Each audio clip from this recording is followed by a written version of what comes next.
We can't forget about what we're doing. We don't know what happens in the end.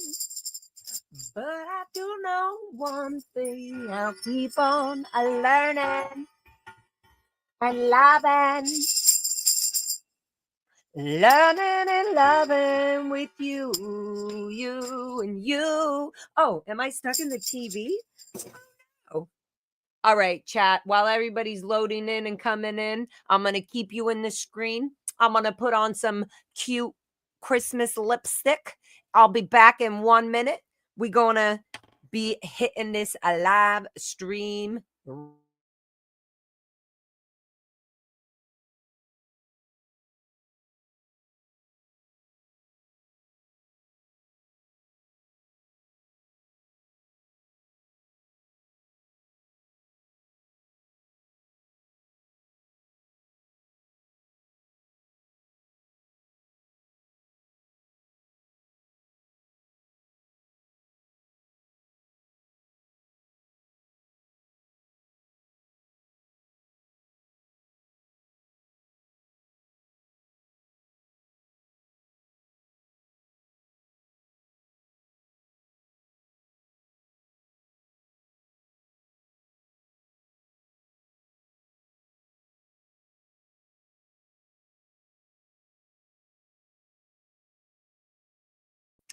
We can't forget about what we're doing.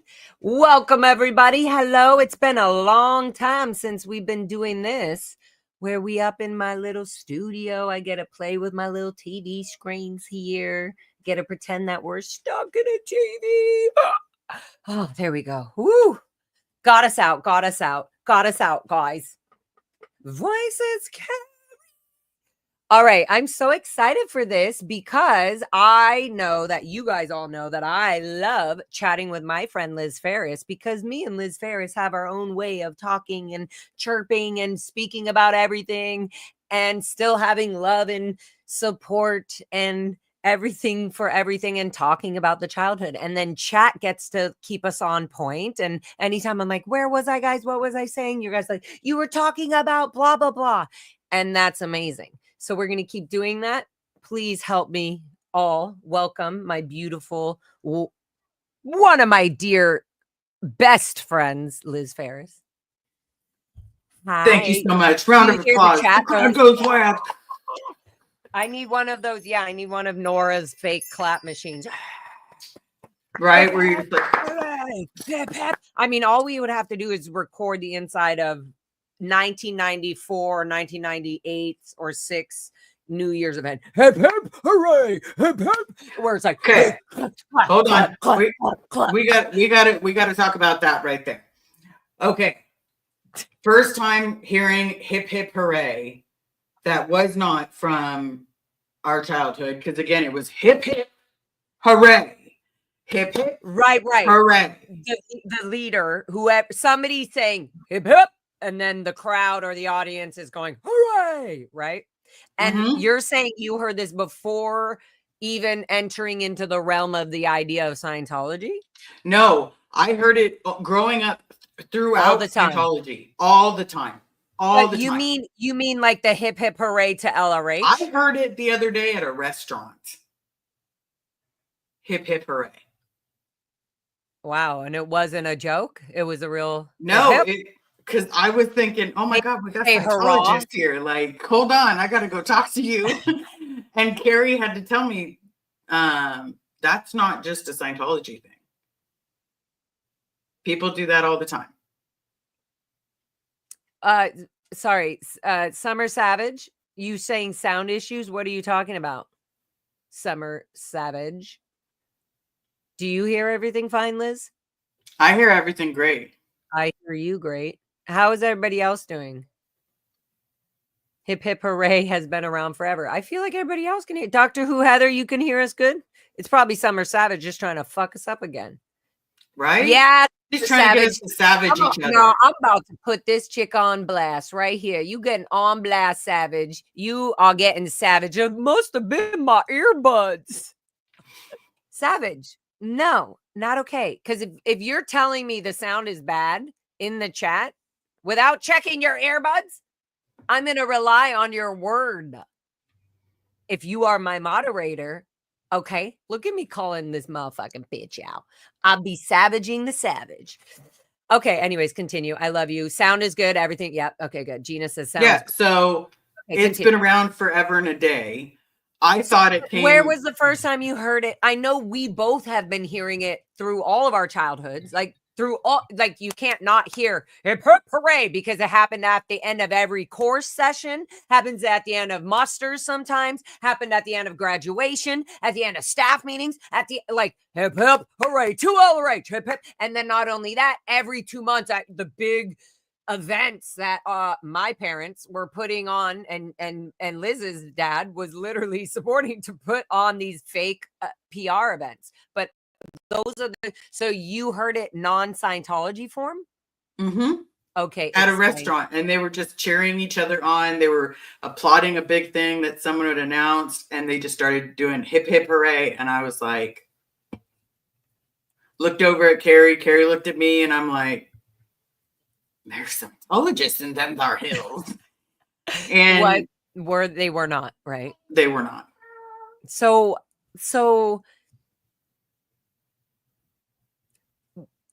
what do we do about these little triggers? You know, like what, and that's not a trigger.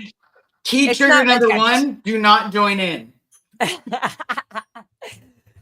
You're like, come on, guys, you can do better. Hip, you could be peppier. Let's go. Let's hip hip. Gotta be louder than that. Tone 40, everybody. Tone 40. That is glib. Yeah. That is definite lower conditions. You're not even doing it right. Out PR. You're really setting a bad example for all of Scientology. Right. And it's all your fault. What did you do to pull this in? You're creating it. It's not even like your PTS anymore. You're becoming a suppressive slowly. I mean, just we could see it in your physical actions, Liz. Yep. Yeah. But yeah, finding that out it happens all the time. And so then you were like, they're all Scientologists. We're in a Scientology restaurant, but they were like, was it who was it that told? Was it Carrie telling you? No, it's normal. Okay, yeah, it's simple things where you're just like in a relationship and you're like, oh my god, like literally. That one answer of that happening at that time made me understand. Oh, that right there was a Scientology thing that I had no idea. I would have never known had I not lived my own life, you know, figuring shit out. Mm-hmm. Okay, good. So, hi guys. Hi chat. Look at how cute. You see everybody in chat so far right now, Liz? I do. I see Nash. I see Nanya Business, Haggis Basher, DT. I saw the amazing Pearl Snappy. Yes, honey. We got Doctor Who Heather and Summer Savage. Don't you normally click up on all these people's and stuff when you're doing that? You're I normally go through everyone's names. Do it. I want you to do it kind of how you do it as well. I like that. I like when we mix our stuff a bit. Well, I can't click on anything, but what we can do. Okay. Can Doctor Who Heather or somebody like pull some of these things up? We got only if you sign them in the back. Okay, what about this? Member for 6 months. That must be you, Liz, because Alicia is a golden G in my book, but I haven't had memberships for 6 months, so that must be you. It's very possible. Thank you so much. Welcome to the family. We're continuing with the family. We're going to see about doing these a little bit more often. Yeah, Liz and I are jumping back in. We don't give a fuck. Oh, excuse us. Let's we need to make sure the FM is being shown on the radio. And don't mind the child in the back if you can hear them. If not, that's excellent. He's got to go poo-poo. Okay, so AZ Crimson gifted 1 Lara FM membership. Thank you, Honey Pie Angel Babe. And of course, our aunt, mine and Liz. Liz and I share an aunt. And her name is Erica, Super Pup Erica. Yes, she is. She's amazing. And let me tell you, I about called her yesterday because we've got the 3 puppies. You've seen them, Lara. They've gotten a little bigger. Can you please show chat? Can you please show chat? That was just ridiculous. Are you allowed to bring one of them in? I'll bring one. Guys, Because they know you, Liz. Chat. Everybody in chat has been seeing the dogs when they were little scrumptious to now. I mean, yeah, now guys, they're ginormous. they're still not fully grown. She's going Nope. to grab one, guys. She's going to grab one. Let me run down. Erica, you're amazing. I called you earlier today. I can't wait to have our little chat. AZ Crimson, whoever you are, you angel. Thank you so much always for supporting all the chats. And thank you, of course, for supporting a membership of 5 memberships of Lara FM. Look at how big the dogs are, guys. Look. Come on up, kids. Look at how big they are. Nope, that's not enough. Is that Bear? Who is this? It's Smokey again. Hold on. Smokey. Oh my God. This is Smokey, guys. Okay. Let's do it this way, buddy. I just want you guys, even if Liz picks up the motherfucking dog, the dog is huge. Look. It's no longer pup. It's a huge pup. It's literally, it's bigger than Liz. Oh my God. And he's so sleepy. Oh my goodness. Because he's so used to being in your arms. Oh my God. Can we get a paw? Can we show the paw? Show them how big the paws are? Because they still, well, that's just the bottom. Look at Smokey's like, yeah, there's one. There you go. That's all you're getting. But I want to see the top so they can see like the paw, you know?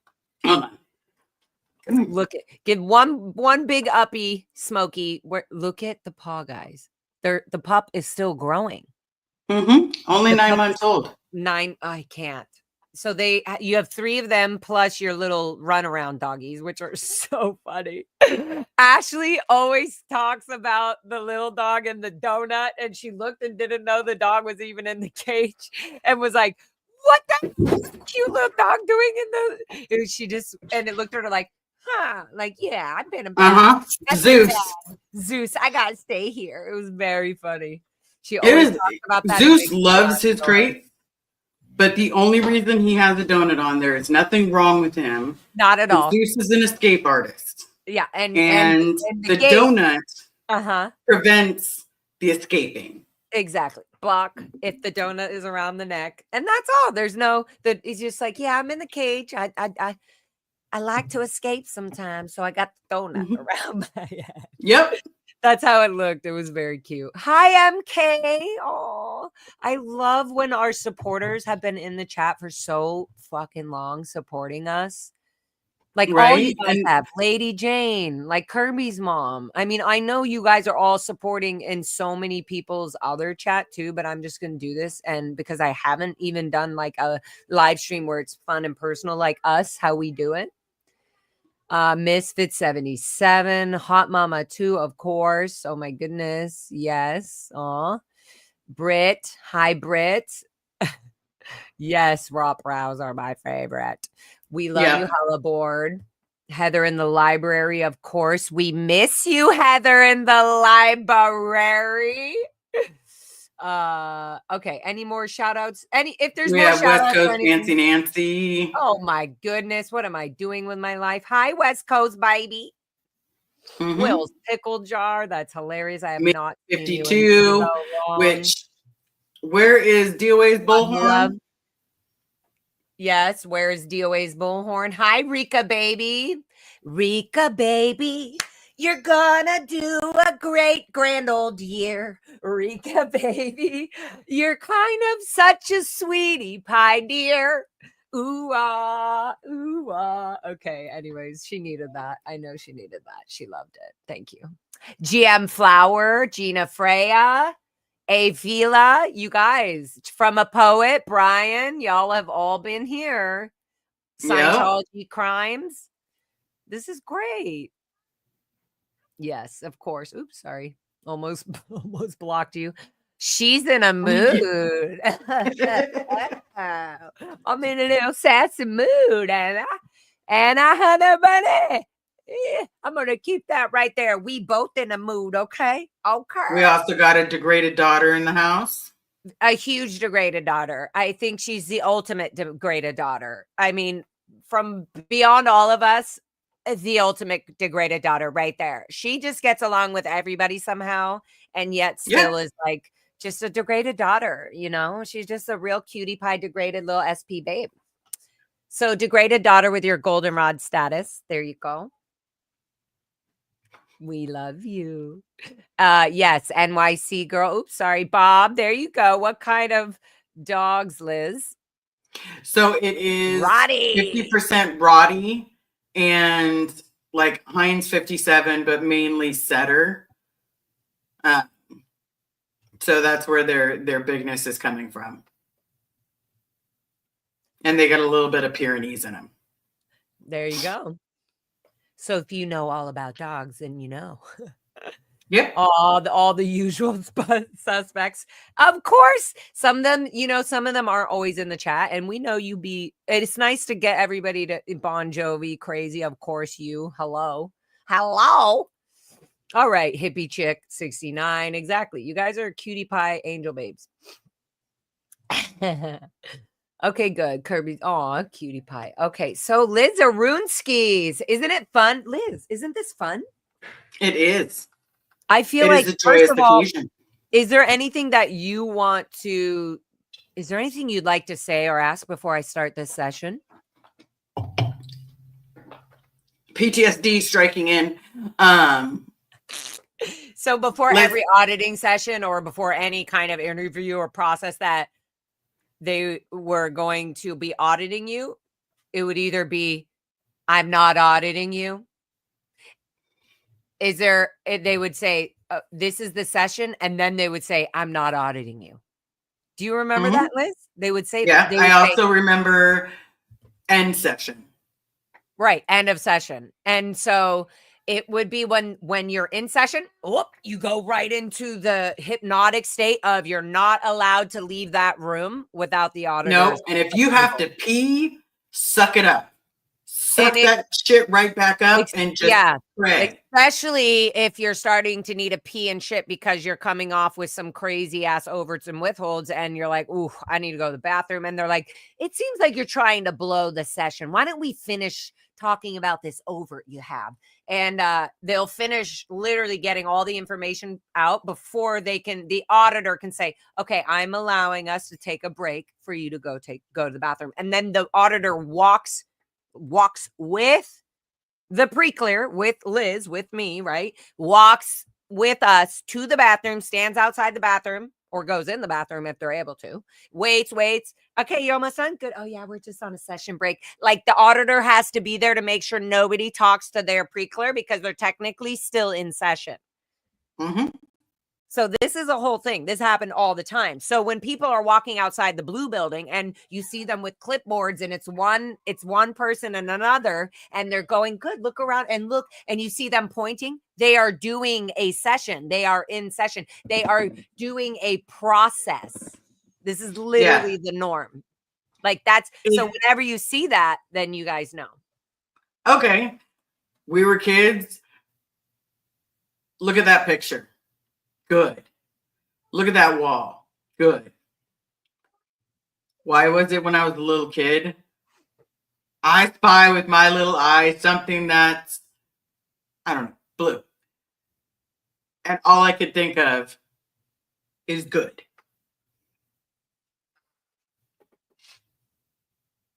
And recall a time. Yeah, literally. And then the only time that you actually enjoy having a memory, like enjoying a memory, becomes when you're fucking in session. Like you're the only time you're allowed to fully remember a memory is when you're in session. Otherwise, when you're not in session, if you're on post, if you're doing anything, if you're being a child, not being a child, you're not allowed to have case on post. You're always on post. In the Sea Org, you sign a billion-year contract. So me and Liz signed them when we were children. We signed them when we were older. Mm-hmm. Older meaning older children. I mean, I'm still a child. I felt but at old. the same time, like, I know when I first signed it, I was so proud that I wrote Liz Ferris. Me too. And I was like, I was so proud. I was jived. I was like, my mom's going to be mad that I signed it Liz. And I thought I was the coolest person on the planet, not realizing, oh, I'm 8 years old. Shit. And you're still not realizing you're 8 years old at that time. No. In fact, in a child's mind, when they're signing, just for y'all out there in the outside world, when you're signing a billion-year contract at 4 years old, this is for me specifically, 4 years old, 8 years old, and then 13 years old again before I was shipped off to Clearwater, Florida, you literally are continued not only by auditing at this point and not only by forced training and forced messed work, as they would call it, forced labor, forced everything. At what point are you supposed to then go, this contract I'm signing at 8 years old or 10 years old or 13 years old is not, well, okay, Liz, let's take this into reality. Okay, let's see. So we have all the execs and the adults that are surrounding us going, oh, we're so proud of you, right? You're there at, let's say, even 10 years old. You're there signing the contract. Okay. If this were to be legal, this would mean that this child at this age is saying, I am dedicating my 80-year-old life, 100-year-old life that I'm going to have, or 100, whatever, maybe we'll live to 150. And like, on what level had somebody already been brainwashed so deeply that they already think that signing something like this is normal? That's what I'm trying to get to. At 10 years old, your mind is actually already been constructed to think that this thing you're signing is actually so fucking valid. It's actually putting stress on the child as they're signing it. They feel like, oh my God. It's not a video game that the kid is being excited to sign for. It's not that. It's not an iPhone. It's not the new generational behavior. We're really going, oh my God, at 8 years old, I'm going to war. I'm literally signing up for the military. That's what it fucking is. And it's more than that, because you have to be better than the outside world. You've got to grin and bear it. You've got to sit there, and even if it rubs you wrong and your boss told you to do it, you do it with a smile on your face and just absolutely, or no emotions. Like, literally, if you're fuming and you're fucking pissed, you literally respond with, yes, sir. Like, kind of rude, but like, that's how I was. Like, I was like, how the fuck am I supposed to, like, this is so fucked up. This is so fucked up. Where there were so many situations when I was in the Sea Org in Clearwater, fucking watching somebody get like annihilated and then put to scrubbing dumpsters and getting, like, I would just see the people that were in trouble for not achieving certain stats, like statistics, not getting certain money, and you would never think this is so fucked up, but the gut feeling in us, even as Sea Org members that were trained as babies, from childhood, from our parents just always being around this, it would be like it would be the equivalent of somebody being so depressed and being tortured all day long in their life, all angles, that at a certain point you're going, life is so fucked up as the norm. You're literally going as your norm. This is the norm. And as a child, you're saying this is so rough. Yeah. That's insane for a 10-year-old, an 8-year-old, or a 4-year-old to be going, oh, this is rough. I better be prepared for this billion-year contract that I'm signing. Okay, so not to go on a long roll about the contracts, but that is kind of one of the most important key topics that you have felt, I have felt, Serge Delmar, anybody, Miriam, Sina, Catherine, Jason, and there's so many, Blow Drill, there's so many people, Claire Headley, Mark Headley, when they signed that contract, it was a fucking huge deal. Huge. Yeah. Mentally, physically, it was like, okay, I'm giving up the life, and now I've physically decided to join the Sea Org, and fuck myself. Literally, I've literally decided to fuck myself and sign this contract and give Scientology the benefit of the doubt. Go in with full on trust and then get completely fucking screwed. I went in because.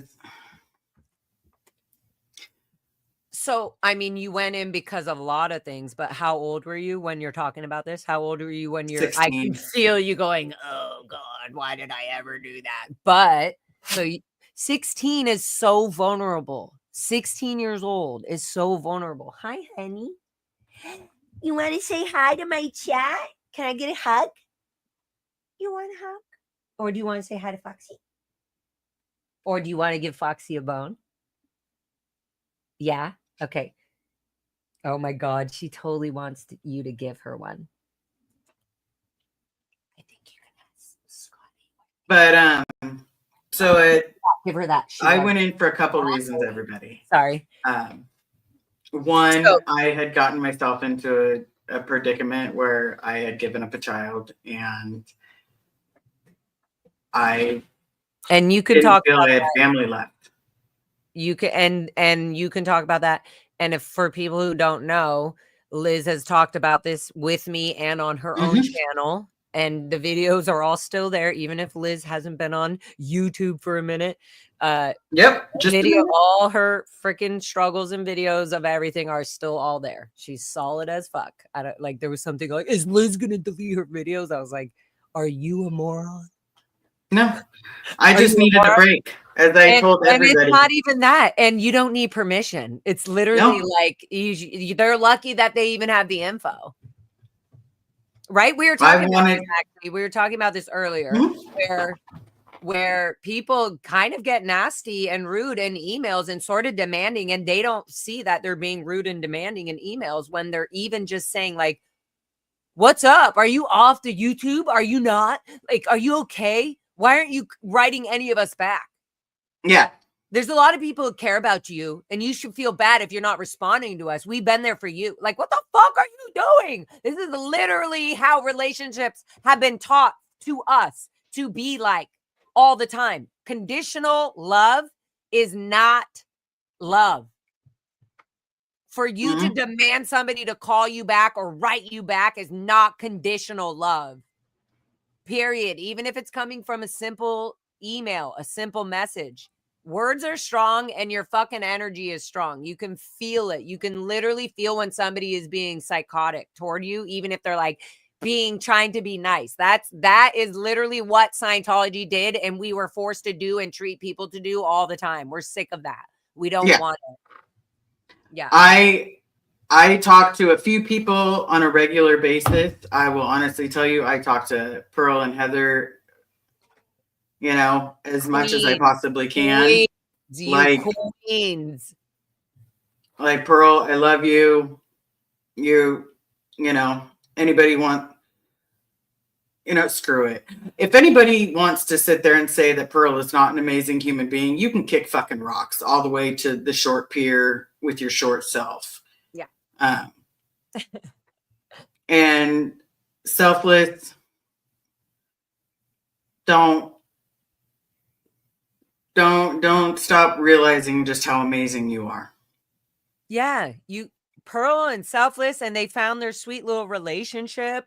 They're and they're the cutest ever. And like Pearl, I have seen Pearl and selfless go through their crap literally in front of me. I've been out with them. I've drank with them. I've played music. I know each them individually. I know how they snap and respond to things. And I'm okay with that. That's the thing. It's like, okay, don't trigger the beast. Like, that's a simple thing. Like, if somebody is dealing with something, hey, how about maybe not trigger the beast? How about not trigger the thing that actually was making them not a good person? How about indulging and making them a better person by saying the things that they're doing that are fucking actually magical? And you find that in a lot of people, especially in our community, the SBTV community, the youth, the anti-Scientology movement, the protesters against Scientology.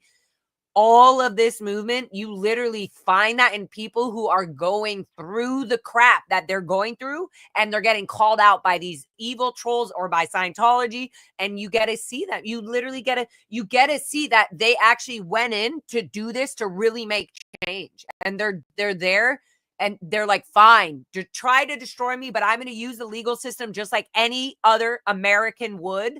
When somebody is being harassed and attacked constantly just to be shut up about them exposing Scientology. That's as simple as it is. They're getting attacked because they are exposing Scientology. So right, yeah, we're right there with you. We got I got your back. I got your 6, I got your 7, I got your 8. I got your 9 and 10. Okay, I'm just saying at least a 360 degree. But I just needed her to know that, because friends matter, and I will stand by my friend. Yeah, we all will. You guys are fucking awesome. Thank you. Doesn't matter to you, not to me. For the membership. Kind of like the name. Does it matter to you, not to me? Yeah. The question is, does what? Does what matter? And maybe certain things do matter that should be talked about. Does it matter to you, not to me? Certain things should be discussed and not be controlled, and just be talked about openly, and not have an agenda or a way or an opinion. It should just be, you should just be open. There should be no anyways, I'm going to go on a roll about this one. But yeah, probably we'll move. Yeah, we'll move on from that. Anywho, okay. So Liz, I wanted to first kind of, first of all, finish what you were saying about, or did you? No, finish what you were saying about so you were 16 years old, right? So signing the billion-year contract, what was the first time you saw the actual contract? Didn't you think like, holy shit, this thing is shiny? No, because it was the second time I had signed it. So I was just like, you already seen it. You already seen it. Yeah, we already got walked through it. I mean, the best bet would have been to make me do a clay model of it so that I could woken up at any point in time when I had to sit there and do a billion fucking years. Yep. Because, you're basically like your imaginative years. Yeah.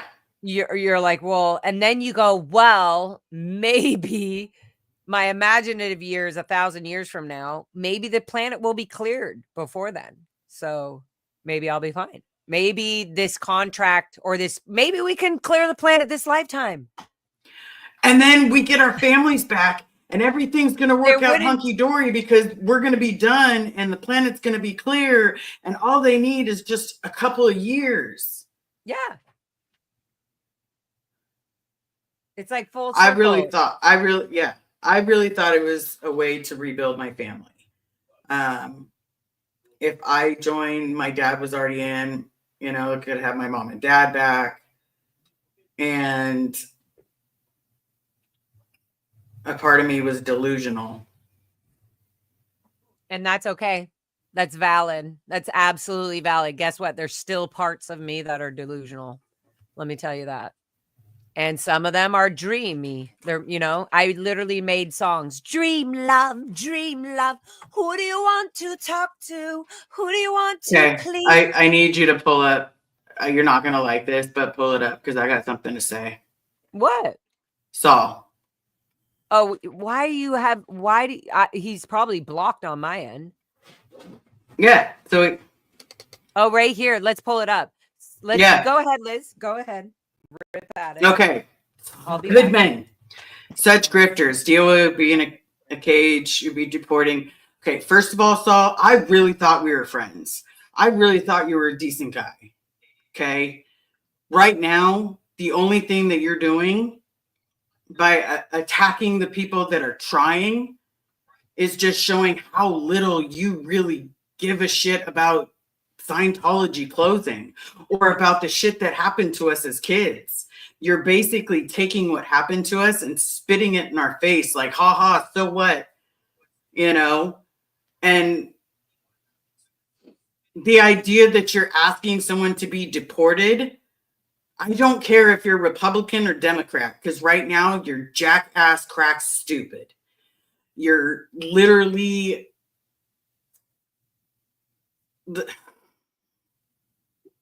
grow the fuck up.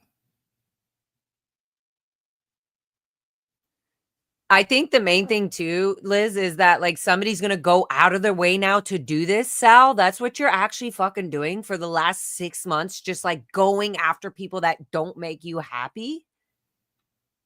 And the fucked up thing is anybody can change. Anybody in this world can change in 1 second and say, all right, I'm not fucking doing that anymore. That's it. But you're not doing that. It's like you're holding this fucking long ass grudge, Sal. And you can always say, well, they did this and they stop. Literally stop. You've done so many fucked up things that you need to stop. Like, just stop and start being a better person and stop being fucking racist and stop doing this shit. Be clear about what you're saying. Be open about what you're saying, but then fix it. If somebody says, hey, buddy, that sounds racist, ask yourself why. Ask them, why is that racist? Please tell me. And then say, wow, I don't know what it is. It's just like, I feel like you're wasting your energy instead of just checking in and fixing and like working on what could be better in yourself. You're spending that energy to fucking deny and deflect and be so negative, which was never the intention of anybody in the protesting, anybody in the anti-protesting shit. I'm sure everybody was always like, fuck Scientology. No, let's like expose it, whatever. This is not okay. This will never fucking be okay. And for you to make accounts to attack Scott, to attack Sandra, to attack anybody, that is not the kind of people we ever want protesting Scientology. So go ahead with your fucking shit, man. Go ahead with your shit. But like I will do as much as I can, you will be banned. You will be banned from all of these chats, and you will be banned right now. So everybody say goodbye to Saul until he decides to be a fucking better person and change his actual life around. Until then, bye-bye, princess. Have a good time doing jack shit. Until then, ban and goodbye. Summer, can you ban and goodbye, or do I have to do it? Or whoever needs to ban and goodbye, just ban and goodbye. Yeah. Period. That's what I was going to say about it. Like, stop fucking wasting your time attacking other people that does literally useless shit just because you are mad at somebody. So that's all I have to say about that. Yeah, so it's on your channel, Liz, by the way, because that's fine. He can totally pop in. I had a conversation with Pearl. If he did pop in, what was I going to say? I'm not going to be a total tool bag and try to bully him because I think that's what he wants. But I thought him and I were friends. Liz, the fact that you're even having to be a sweetheart with your sweetheart energy towards somebody who could easily just say, Liz, none of this is your fault at all. None of this. It's me causing fucking shit. You don't need to apologize to nothing, Liz. You're amazing. And Sal should keep supporting you and being amazing and stop being an asshole and disgusting to everybody else. Stop it. And he's using your kindness and your friendship to get back just at everybody else. It's very stupid and sweet at the same time, because you're sweet. He can change. He's not changing. He's choosing to be the fucking person he is. So that's all there is to it. Okay, let's move on and forward, because we also have, oh my God, these mother effers just, they just gifted more and more memberships. Okay, fine. DT, 1 Liz membership. Thank you, honey bunny. Thank you so much. Anchor love. Welcome to the family. Welcome to the family. Welcome to Liz family. You guys are lucky you're part of her family, because you have an inkling to our beauty and our real true. DT did another one for me. She shared the presents. She did 1 for you, 1 for me. Thanks, DT. Nice. I won't ban you anymore. What's going on? Oh, are you guys going to get Ashley? That is so cute. We're having a secret party here. Nobody knows. Thank you. Wow. Look at that. Yep. It's just a membership type of day, because let's be honest. When we started saying we were going to talk about this, we'll talk about our childhood. Yeah. I'll talk about whatever you want to talk about. We can talk about Stan. We can talk about Molly Housen. We could talk about David Housen. Let's do that. Like, so let's start. Let's Katie? actually start that now. First, I'm very excited. Liz Gale, if you happen to see this, Liz Gale sent me one of her amazing freaking magic boxes that she makes. Babe, you're going to have to, Scotty, you're going to have to indulge in one of these joints that Liz Gale made herself for me. And look at how beautiful that is. He's working, so he can't hit it right now. But look at how beautiful that is. Liz Gale literally, here, babe, take it for you for later. Because she gave me look, it's the whole thing. Oh, nice. That's for you from Liz Gale. Oh, there's no weed in it. It's weed. Babe, it's all weed. There's no weed in it. Oh. You have to roll it. Guys. Liz Gale, where's the weed?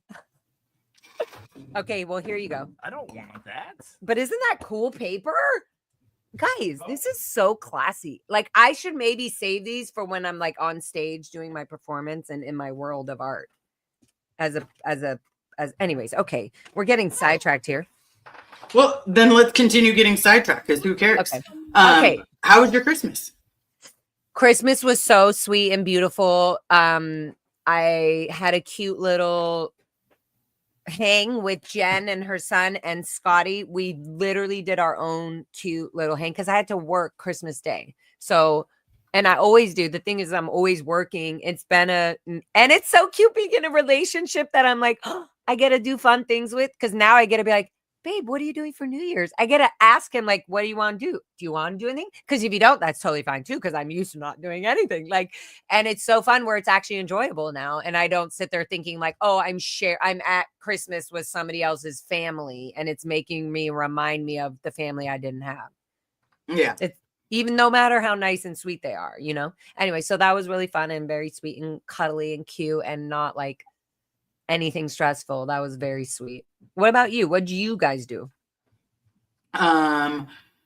We made 2 turkeys. Carrie cooks a Jenny O, which found out what a Jenny O was. Isn't she a cook, or what's a Jenny O? It's like a frozen turkey that you're just basting again and again. Because it's cheating. It's like a cheating turkey.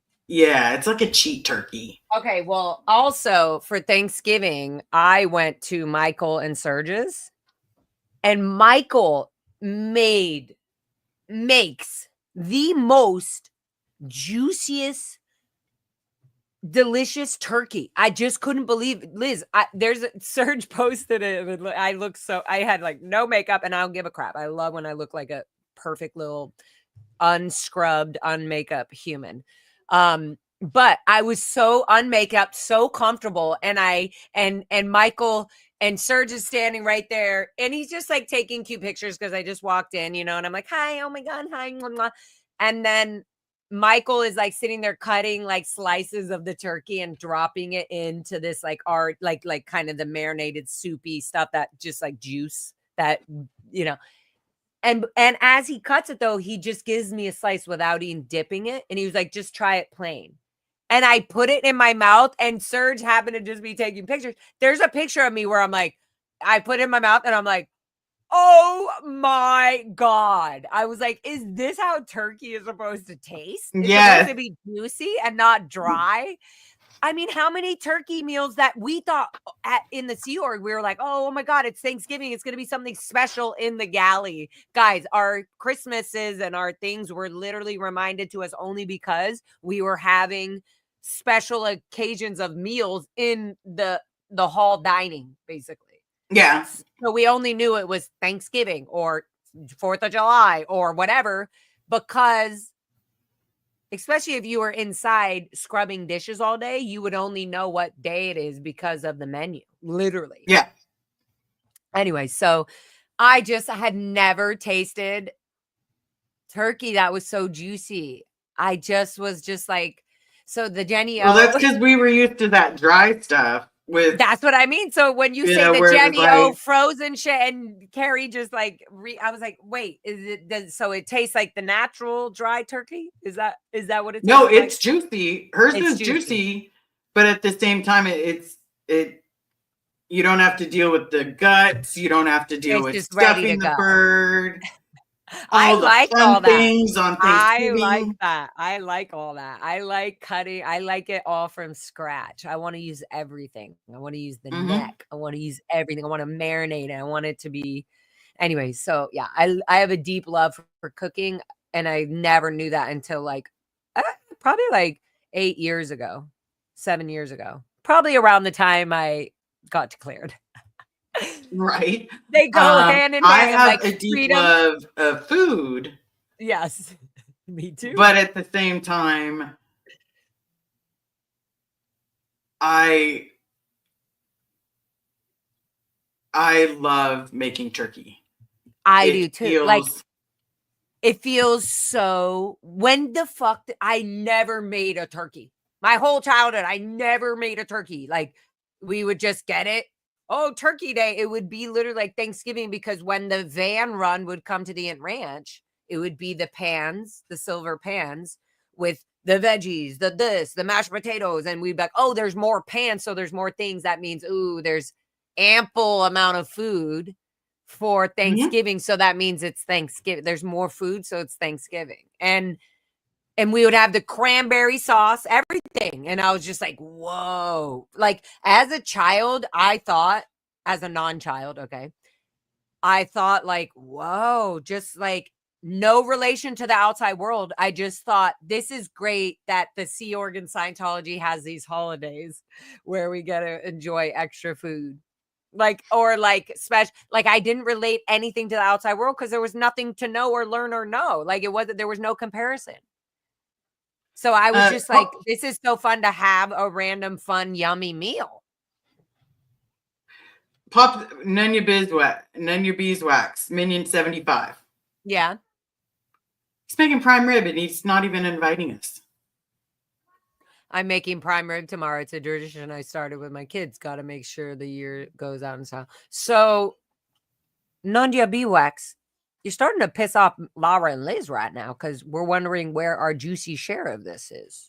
Right? And you're doing this tomorrow? You're doing this tomorrow? Where are you? Where are you? Where? Send us the address. If we can make it, I will have some prime rib. Because needless to say, Carrie does not like prime rib because does not like meat on the bone. Okay, so that was my Christmas. How was yours? You had fun. Freaking Carrie did the amazing turkey. Good. So that's good. So we had 2 turkeys, one Jenny O, one made from scratch. And I loved it. Can I ask you which one was better? Be honest. Mine's better, but I'm biased because I think that you're just biased. You don't need to explain. You're biased because she's your wife. Yeah. I like her stuff. Like her mashed potatoes were on point. No, I would. She made green bean casserole. I don't like green beans warm.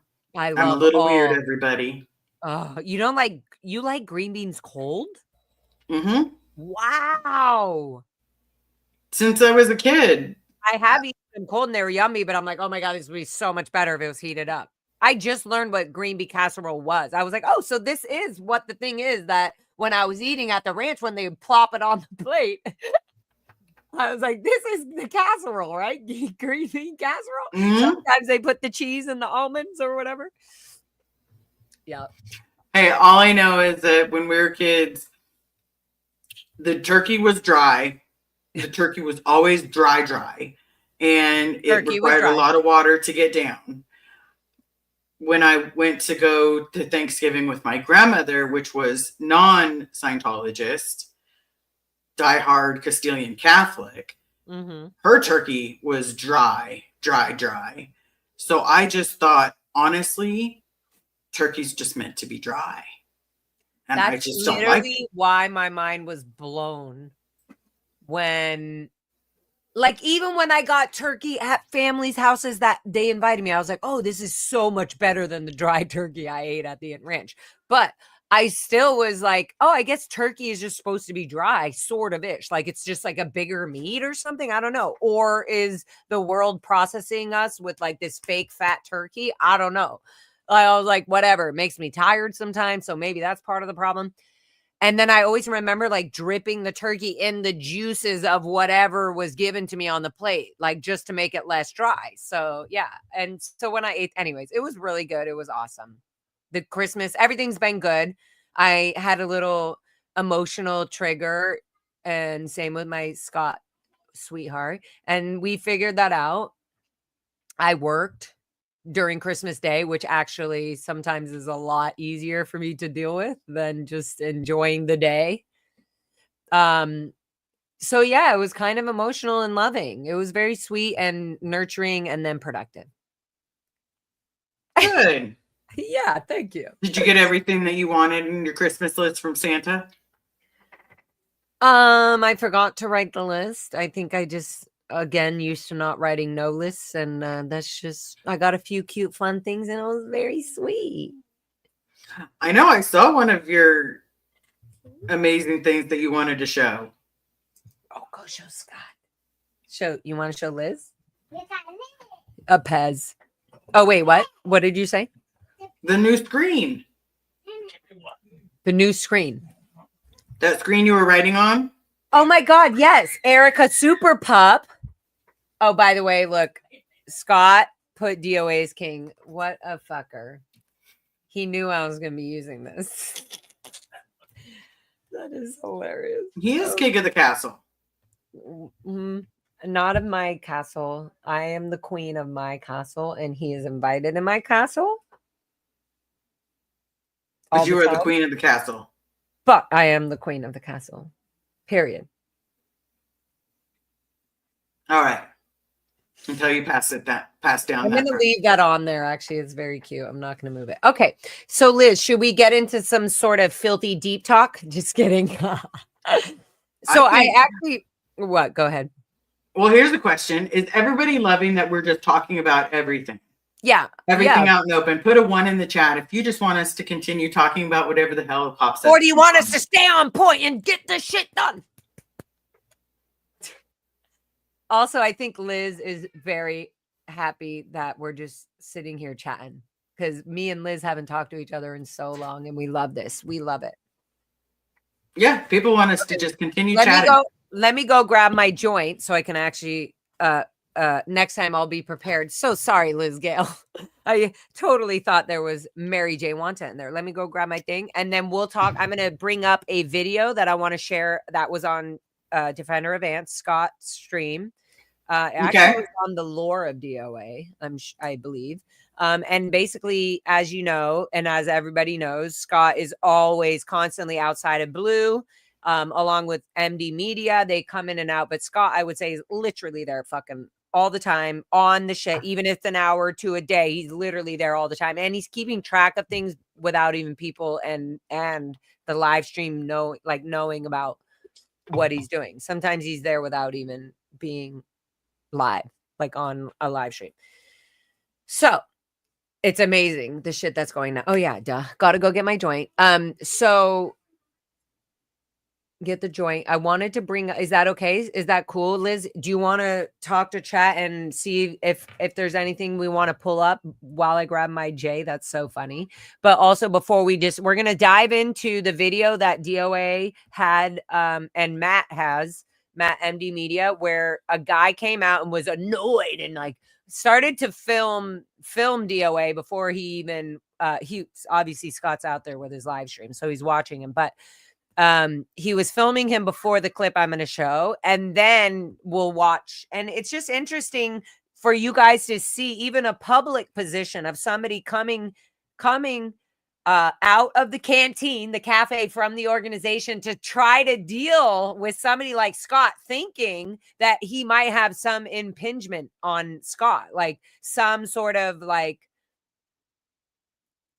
oh, I'm going to get to him and he's going to understand that like the information he's been given is false. And so now he's going to rip off all these flyers and everything on the van that are saying Scientology is a cult and all this shit. Right. So Yeah, let's get to that. Actually, do you want to play? I need to get my joint. Okay. Go do that. I'll be right back. Go do that. Okay. So I saw Peter asked for a health update. So far, I'm doing great. I'm taking my pills like I'm supposed to. I'm working on eating healthier. I'm working on doing a lot more things differently. I'm also looking forward to going to school. I am going to go back to school with Pearl's help. So if anybody wants to say that Pearl's not an amazing human being, you're just going to have to come through me. But I've decided that if I'm not going to go back for becoming a therapist, I'm going to go back and hit nursing. So that way I can help people that were in my predicament when I was a kid. And I can hopefully prevent another person like me. Well, babe, you're amazing. So you don't want to prevent that. Yes, but it took a lot to get me here. Oh, a lot of anger and a lot of mistakes. Yeah. Oh, I should turn my phone off. Yeah, but that's norm. That's norms. That's norms. Okay. So wait, so were you talking love your about, face. Yeah, were you talking about I love your faces. Someone asked for a health update. Okay, good. So I gave a health update. I'm doing great. I'm still on all the medications, so I still have to be on the blood thinners forever. And, Well, at least you don't have to go in session for 5 hours every day for the rest of your life. I will never go in session. Ever. This is the session. Did you ever go in session with somebody that had like the strongest accent? That thick accent. And you're like, how is this even going to work? The worst was when they had the thick accent. Hey, MD Media. The thick accent. And then at the same time, they had the horrible BO. Oh, because they were God, from European. And I'd be trying to understand what they're saying, annoying? and you inch closer, and then you smell more, and you're More like, and more. And then they get comfortable. And they're like, oh, let's get more comfortable. No, they always. That was the worst. And then when they try to talk to you, and they'd be like, what the process, or what is that right there? Right there. So if I hear a sea break, then what do I do? It's always something, or if it's like, I don't need I'm dying, they didn't do it, it'd always be like Italian or something where somebody was always like angry, and you would only hear it by the sound of their culture, literally by when they would start to heighten their anger or mood, when they were upset that an auditing process was taking too long, or they were getting in trouble for something they didn't think they would be getting in trouble for, and so it's stopping their auditing that they're paying thousands of dollars to get, literally trained by fucking children. The elderly are training the younger civilians of America to become Sea Org members and then become these hardcore auditors. That's the fucking straight up truth right there. They're getting people out from the normal American psychotic world. It's still psychotic, but in Scientology, they literally rip you away from your human, actual legal rights. And that is the fucking issue. Okay. So on that note, let's bring up, I'm going to share this tab. Let me know if you can see this. Oh, here we go. I had to say, boom. We're going to watch this video of this guy. I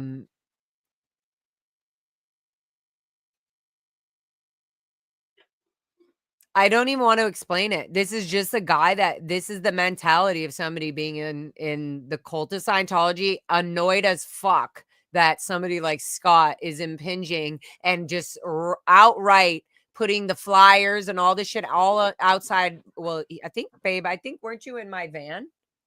I think he was in my van on this. So my van had like danger, Scientology is a cult. And on the other side, it was like help, sign the petition to revoke Scientology's tax exempt status so that the police, the LAPD can actually save the children. from anyways, things like that. So here's a conversation. This is the norm of a Sea Org member or a public Scientologist. It seems like a public Scientologist. He doesn't seem very well groomed. Yeah, he seems like he's really relying on Scientology to help him. I'm sorry, that's rude to laugh at, but I don't give a fuck. Okay, so here we go. Let's just watch this and we can pause it whenever we need. Okay, Liz? Mm-hmm. Let me know if you can hear it. What's the youngest child that you've had an audit you? 12, 13? 14. What's the youngest child that has audited you?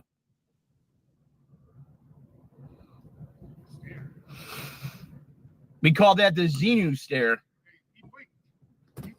He blinked. You're out ethics.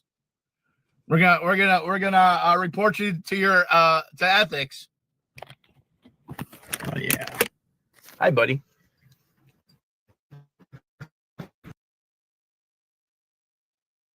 I'm doing great. Might be a little choppy. I'm doing good. You know you're not supposed to talk to me. I'm a suppressive person. I don't give a shit. And we can't think for ourselves. Right? Yeah, you're not. That's Ron You're Hubbard's absolutely not. policy, right? This is my church property. Oh. This is where we go to church, buddy. Oh yeah. Yeah. Well, why did Rebecca Minkoff say that there is no religious services?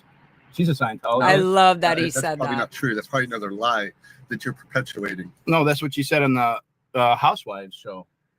I doubt that.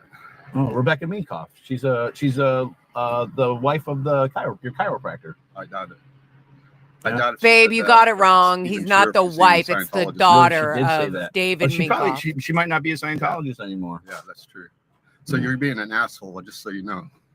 Oh, So this is a great place to be. okay. I want you to know that you're being a total asshole. What great things has it done? This for you? is a great place to be. I want you to know you're being a total asshole. Yeah. Yeah, I could be in the gut right now or being homeless or something like that, but I'm not. Yeah, I'm a well-productive being. yeah, I am. Yeah. Well protected Well, no, you're being. not. I'm just curious, buddy. Just curious. Right. If you're going to be homeless. How are you affording your courses? And also, like, he's judging somebody who he already has believed this guy's in an RV, has false information about Scientology, and is now spending their time in their homeless RV attacking Scientology. And this guy thinks, oh, maybe I have some sort of, input that's going to help this guy. In his eyes, this is my boyfriend, by the way, but in his eyes, this guy thinks there's going to be something that I can say to him where he's going to get it. He's going to be like, hey, from man to man, buddy to buddy, this is my church. Don't fuck with my church. Anyways, yeah, so you can hear it, Liz. He's slowly starting to be like, and watch, it gets worse. He literally acknowledges, guys, at one point, yeah, what's wrong with that? What's wrong with that? When he's talking about children getting auditing and all that. Anyways, I don't want to ruin it and jump ahead. I want you guys to have your own opinions, but here we go. Right, Liz, did you want to say something else, or was that it? No. Okay, sorry. I'm going to back it up a little because I knew that you were just saying that about Or being a homeless or something like that. a but I'm homeless, not. exactly. Yeah, I'm a well-productive being. yeah, I am too. Yeah. I am too. Well, no, you're not. You're not being a well-productive being. Oh, exercising Scott, that you're First Amendment not right? being This is well. not exercising your First Amendment right. This is a harassment. Well, the judge thought different. We already went to court for all this. Well, She said this is our public yeah, street, it's probably a bot, public sidewalk. bot judge or something like that. Well, A you guys bot didn't buy judge. That's He said why. it was probably a What's bot her. judge. You guys didn't buy her like Judge Diaz. There you go. I don't know who. You guys bought him. I don't know who Judge Diaz is. Yeah, it's all right. He was only in Yeah. Scientology. Just so you know, just for me to you, Yeah. this is not okay, man. Okay. I'm speaking to you as a person. Oh, Okay. And I'll speak to you as a person. Yeah. My girlfriend was raised in this. Okay. And when she was like 12 years old, she was digging 4 years old, trenches 6 in years Emmett old, at the 8 gold years mines. old. Okay. Yeah, that's Not not 12, okay. but yeah.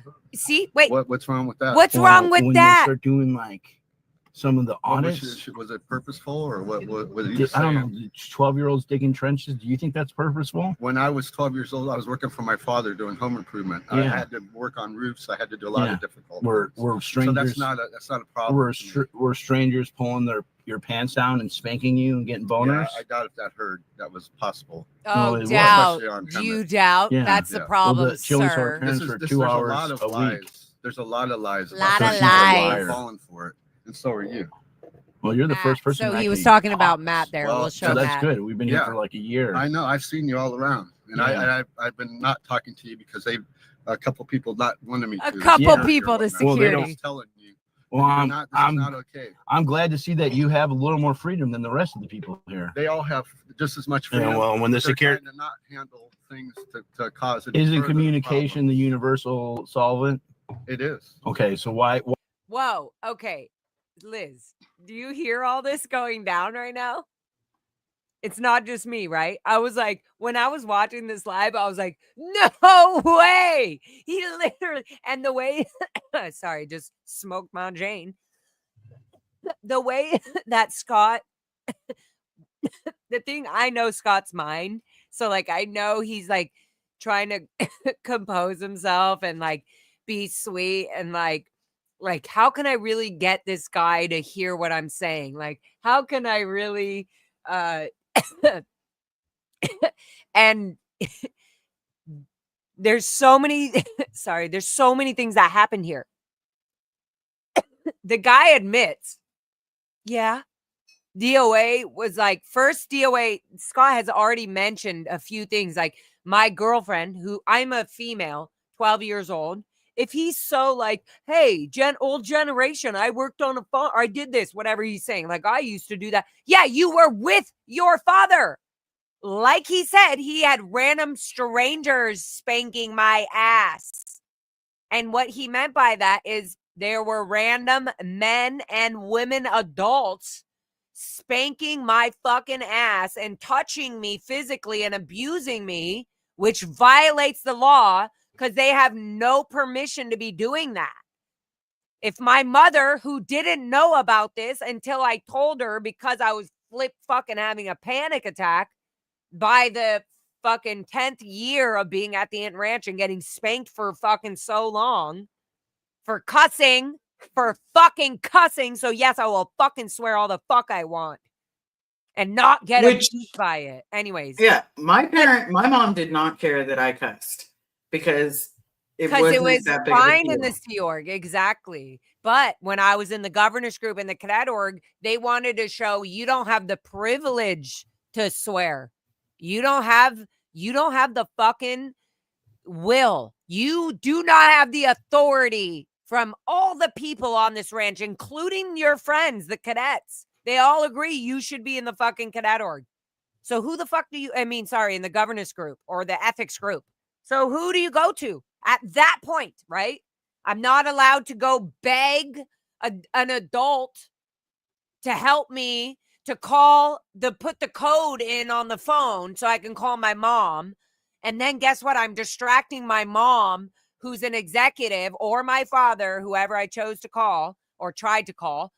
If I got the code, if I got the permission from the fucking adult that was literally born and raised in this cult themselves, or they brought their own son, their son or children are literally in the cadet org. So they're following the rules that are, that's how it is. That's how it is.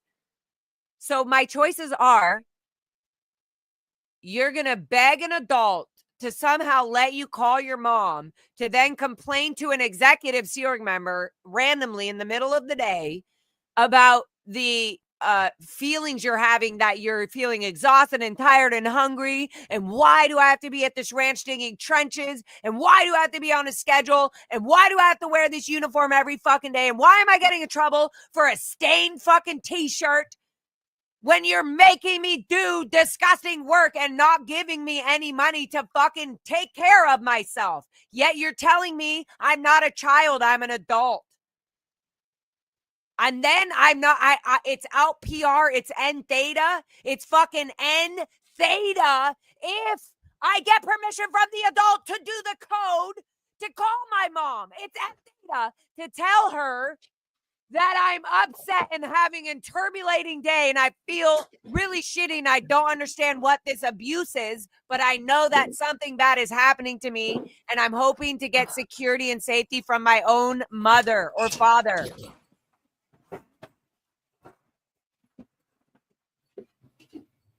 Sorry. I know when I get loud, it triggers you. It's just sometimes it's like the adults were doing this to us nonstop. And it's like, people are like, why didn't you just call your mom? Yeah. Why didn't you just call your dad? Why didn't you just tell them how you're feeling right then? Because here's the fucking answer. Because you had happening from them too. It was happening. No, it was. But it also, we had to get permission to speak to our parents. First thing. Second thing, there was a code, a literal code, okay? We're cult kids raising a cult of Scientology. Literally. How the fuck are we going to somehow learn a code to get through a phone? Guess what? My smart ass did. Okay. I snuck with Sarah Leah Bard and Alex Nunn, and we watched through the window hiding when somebody loosely did the code and we could see where they hit. We knew where they saw. So then we were able to call. When we got that code, my best friend Sarah Leah Bard and Alex Nunn called the father of Rebecca Jacobson. Rebecca Jacobson had blown the ranch, got away with it because her father was not a Scientologist at all. And I believe worked for like the FBI or something. It was like, my daughter's, anyways, whatever. I still don't know. And it makes me believe even more that her dad definitely worked for the feds and somehow got her own child out of this cult, Rebecca. But we still knew the code from that. So we planned our future blow. Alex Nunn and Sarah Leah Bard and me later, 6 months later, still remembered the code. And we planned our blow so that we could call Alex's parents or Sarah Leah Bard's dad, who were not Scientologists, but they were in France. Hello. They were in France. We literally didn't understand that we couldn't have their France parents just come and pick us all up. We're like, we don't want to be here. We'll just stay here with you, and then we'll call our parents and let them know we're okay every once in a while. That was our concept. Okay. So I'm going to rewind a little bit on this. I just also want to say thank you, Serge, for remembering Alex Nunn. Alex Nunn, one of my best friends at the Int Ranch. I did gymnastics with him. I did everything with him. We were out ethics together. Literally love him. Love him. He's passed away. He took his own life, allegedly or not. A hiker, a fucking athletic person who went through the torture of the Int Ranch, who then went and found his own life in Hawaii, who became an athletic freaking person who was a hiker and a freaking marathon runner, etc. Somehow slipped off a cliff. No, that is not what happened. Louis Nunn, that's his brother, Louis Nunn, who is still a hardcore Scientologist, who told me directly, I cannot go sing a song at his funeral because I was a declared SP. He literally fucking told me that on the phone. Alex Nunn, I love you fucking so much. And fucking Alex would be right here with us doing this same shit, knowing that his family fucking let him go. Let him go like this. So yeah. Okay, let me continue this video. I'm going to back up a little bit. Sorry. Liz, sorry, do you want to say something or no? You just saying, babe, save me. Lara's getting intense. No, play the video. Let's see what else this awesome gentleman. So I'm backing it up. I'm backing it up just a bit so you guys can be like, you can see him. Look at him. He's literally like, he's trying to get his, like, I'm going to tell you how this is. Okay. But it was. Especially on Hemet. Yeah. On Hemet. She only saw her parents for 2 hours a week. There's a lot of lies about so Scientology. She's a liar. You're falling for it. And so are you. Well, you're the first person who actually talks. Well, so that's good. We've been here for like a year. So did you hear him? he said there's a lot of lies, especially about the Hemet, right? And then he's only bringing this up because Scott said what, and then Scott goes, no, my girlfriend. Like, when somebody says my girlfriend, that's like really intimate. That means like somebody straight up is fucking telling you something that Miriam's in the chat. straight to the ear, Okay, so I want you guys to hear that the again. gold base. Okay. Yeah, that's not okay. What's wrong with that? Well, when they start doing like some of the audits. Was it purposeful or what? Wait, whoa. You all hear that? Y'all hear that? That's perfect. I gotta back this up again. Y'all hear that? The moment Scott he says multiple things here. He says Scott's literally scrambling his brain now, like going like, what can I do? I'm sure he's probably like going, what can I do that's smooth but really gets what I'm fucking trying to say across to this guy, right? Especially like Liz, me and you were born and raised in this. So Serge Delmar, Miriam, all of us, we were like, so we know it, like lingo. Like we could demolish this guy like that. Like we could just tell him, you glib bitch, you're full of shit. But Scott here, this guy has a Serge different has a point. What? Serge had a point. He's probably in lower conditions, and this is one of his conditions. He's making amends. He's trying to make amends to the enemies of the group. And get Scott to is a leave. fucking enemy of the group. All right. I just want that to be in the and I'll thing. speak to you as a person. My girlfriend was raised in this. Okay. And when she was like 12 years old, she was digging trenches in Hemet at the gold base. Okay. Yeah, that's not okay.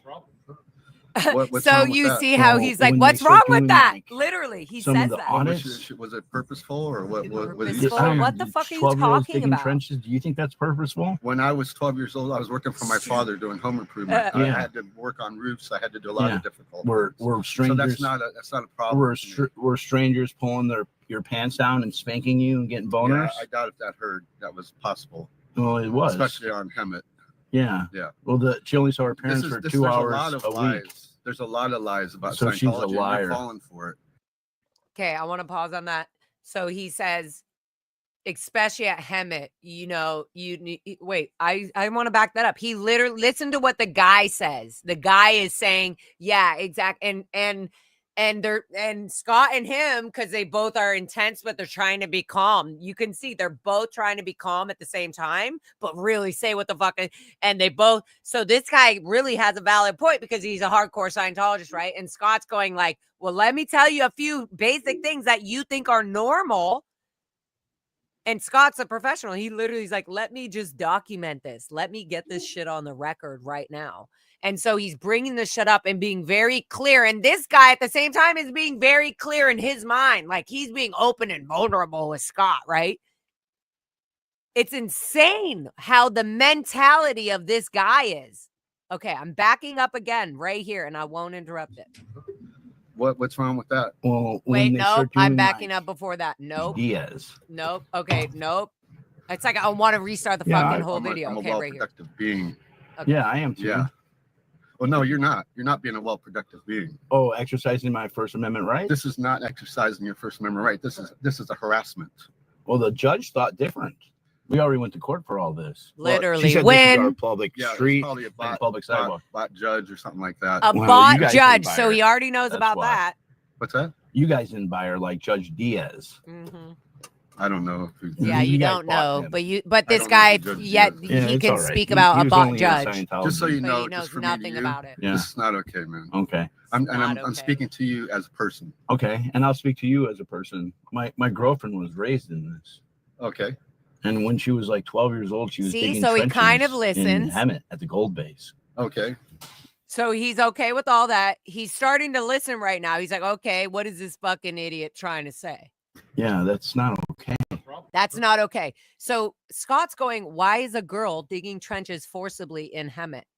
And then you can hear this guy go, well, was it forcible? You literally. So he does have some sort of outside mind, I would say, outside of Scientology mind, right?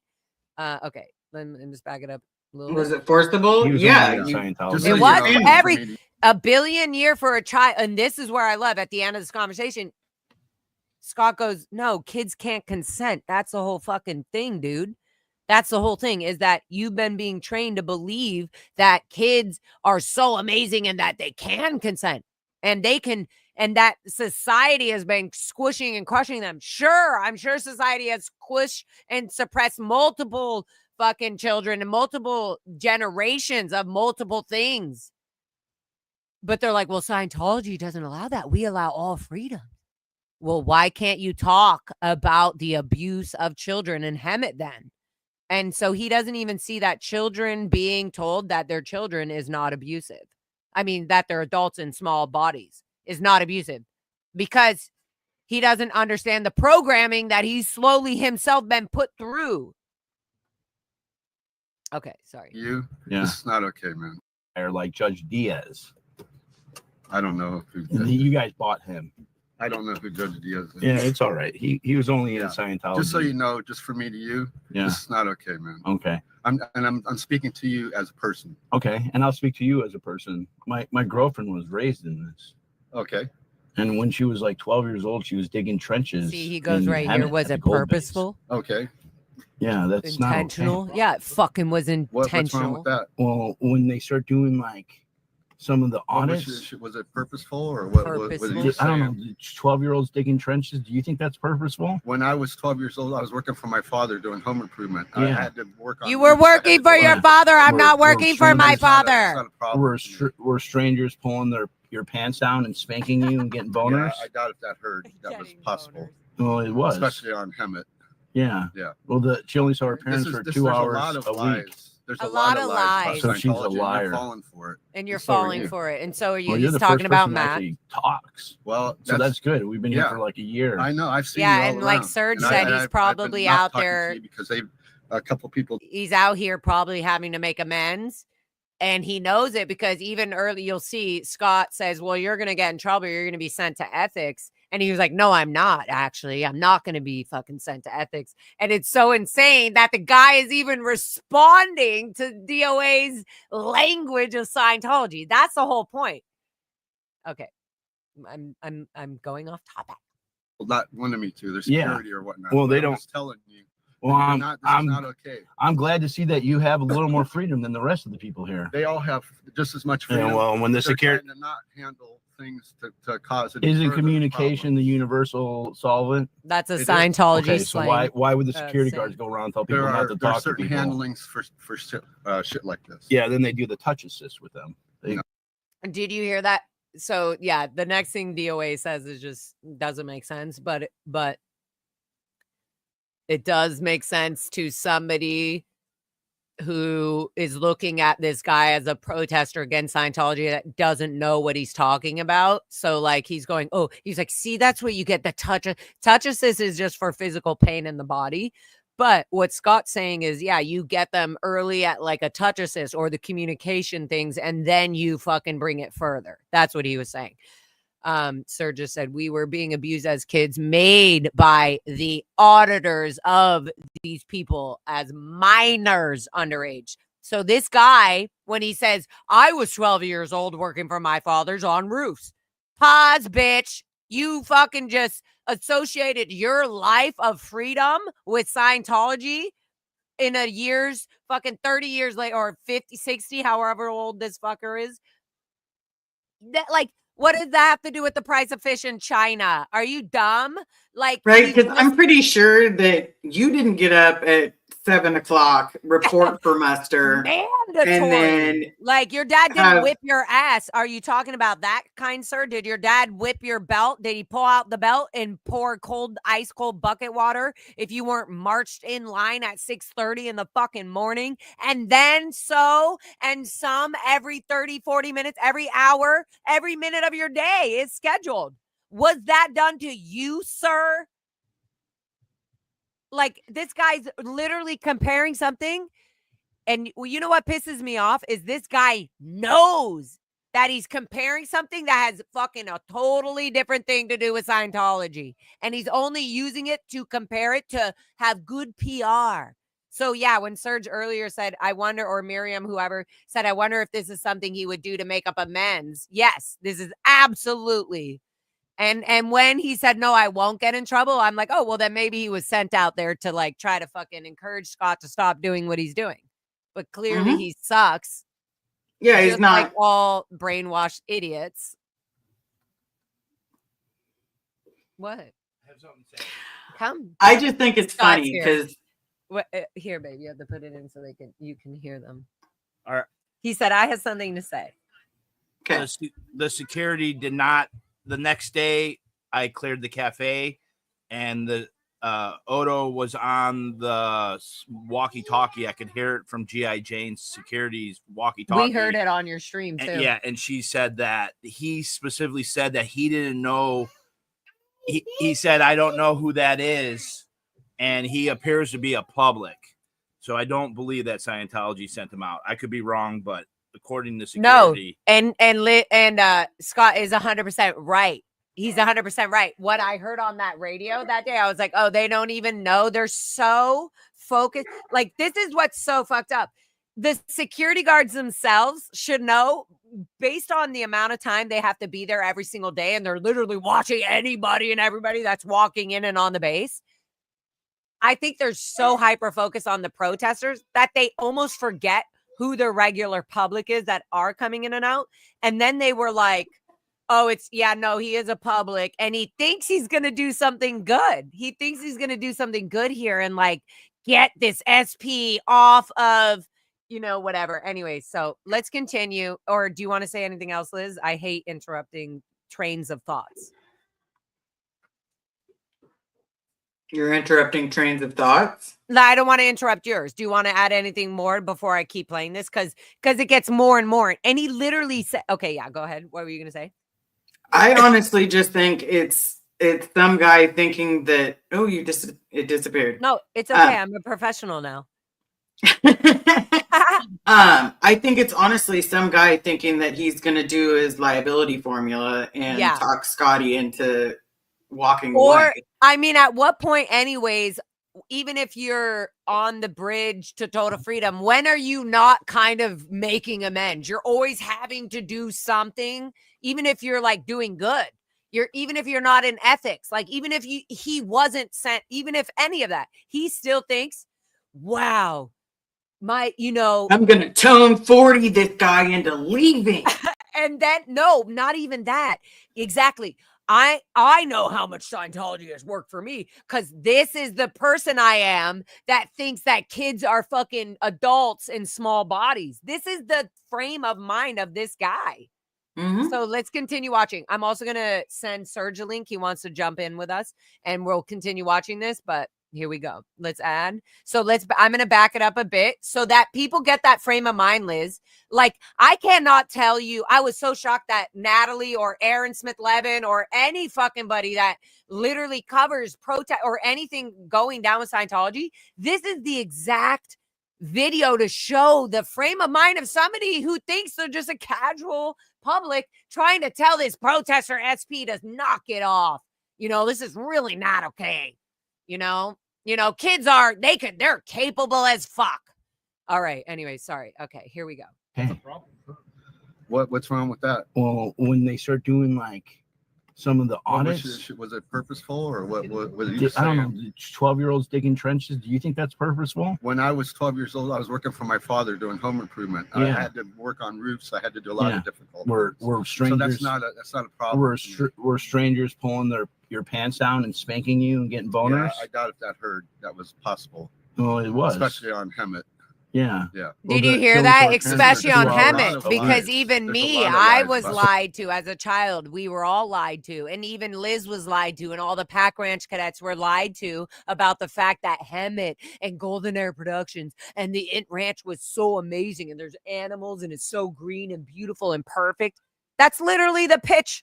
And then me and my sister and my brother and everybody else went to the Pack Ranch and went to the Int Ranch and went to these fucking kid centers with their family and be dropped off, and they were pigsties. They were literally buildings or properties that children were expected to renovate and build to make happy, to make that dream for themselves. Okay, sorry. So this all triggers me. I was like, bullshit, like constantly. Okay.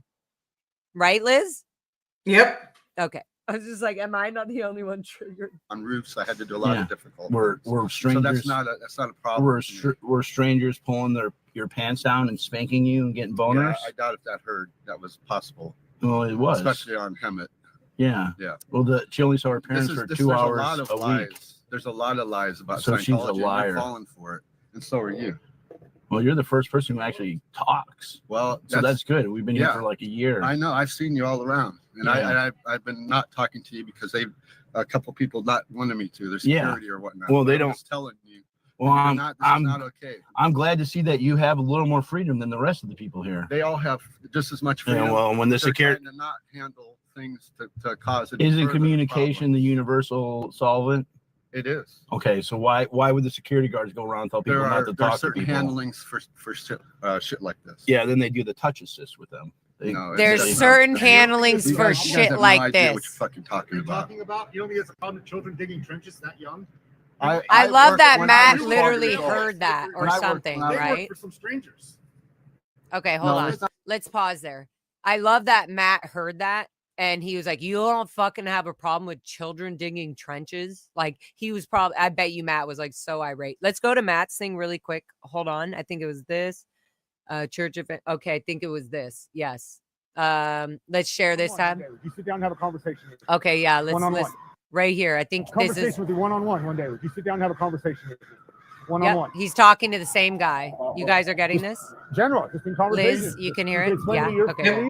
I'll just sit so this is Matt's view of this. With you or anything. I just want to figure it out. I'm trying to see what's going on. Why are you here? Why are you I'm here? documenting for family. Not at all. I'm documenting families. I'm documenting by Soros. No, I'm documenting families that are looking for families in Scientology. So family members that are looking. Yeah, pretty much. If you show me some credentials, I'll check with my DSA and we'll do it. Well, you want credentials? Yes. I'll tell you my name, Matthew. Who the Moraga. fuck? What the fuck is Look up my DSA? name. I'll check it with my DSA. Doing a documentary? I didn't say I'm doing a documentary. This is documenting. I'm documenting. This is documenting for family members that are watching. So I'm not here to argue with you. You want to sit down and we'll talk? Yeah. I'm just saying. Stop doing this shit and we'll talk. Yeah. See, he's really I've had a lot of trying. family members reach out to me saying, thank you for showing their family members. All right. Oh, It's bullshit. He said that's bullshit. no, I'm not. He's like, no, I'm not. He's like, Lara Anderson. And give it to me. Liz Ferris. You make a list of family members to give it to me. I'll be We here- are. I'll be here next We Tuesday. have I'll be here it. Tuesday. I'll see you on New Year's Eve with that list. So Matt, I believe, does have. I'll be here with that list now. on Tuesday. Nice Right, long Matt? list. Tell A me nice in the long chat, list. Matt. I see you were here earlier. My name's Matthew. You can ask them inside. They know who I am. Bullshit. No, we'll see. I'll be here. I keep my word, my friend. Yep, you do keep Have a your great word, day, sir. Matthew. You're My name's amazing. Matthew Moraga. Fucking Moraga. good soul. Look it Good up. soul, Matthew. I'm not hiding anything. Exactly. So there, you have that. I will. All right, let's go back to this. Liz, do you want to say anything on that? I'm proud of Matt. I am too. I literally was like, fuck yeah, Matt. Fuck yeah. Go ahead. You want us to and come he- back? You want names? I got names. My name's on that list. Your name's on that list. We have so many friends that are on that list. Of people who literally anybody that's on YouTube talking about Scientology, ex-Scientology members and Or everything, wrote a they're book. all on the list. They're all on the list. Calder Spolino, Jacob Spolino.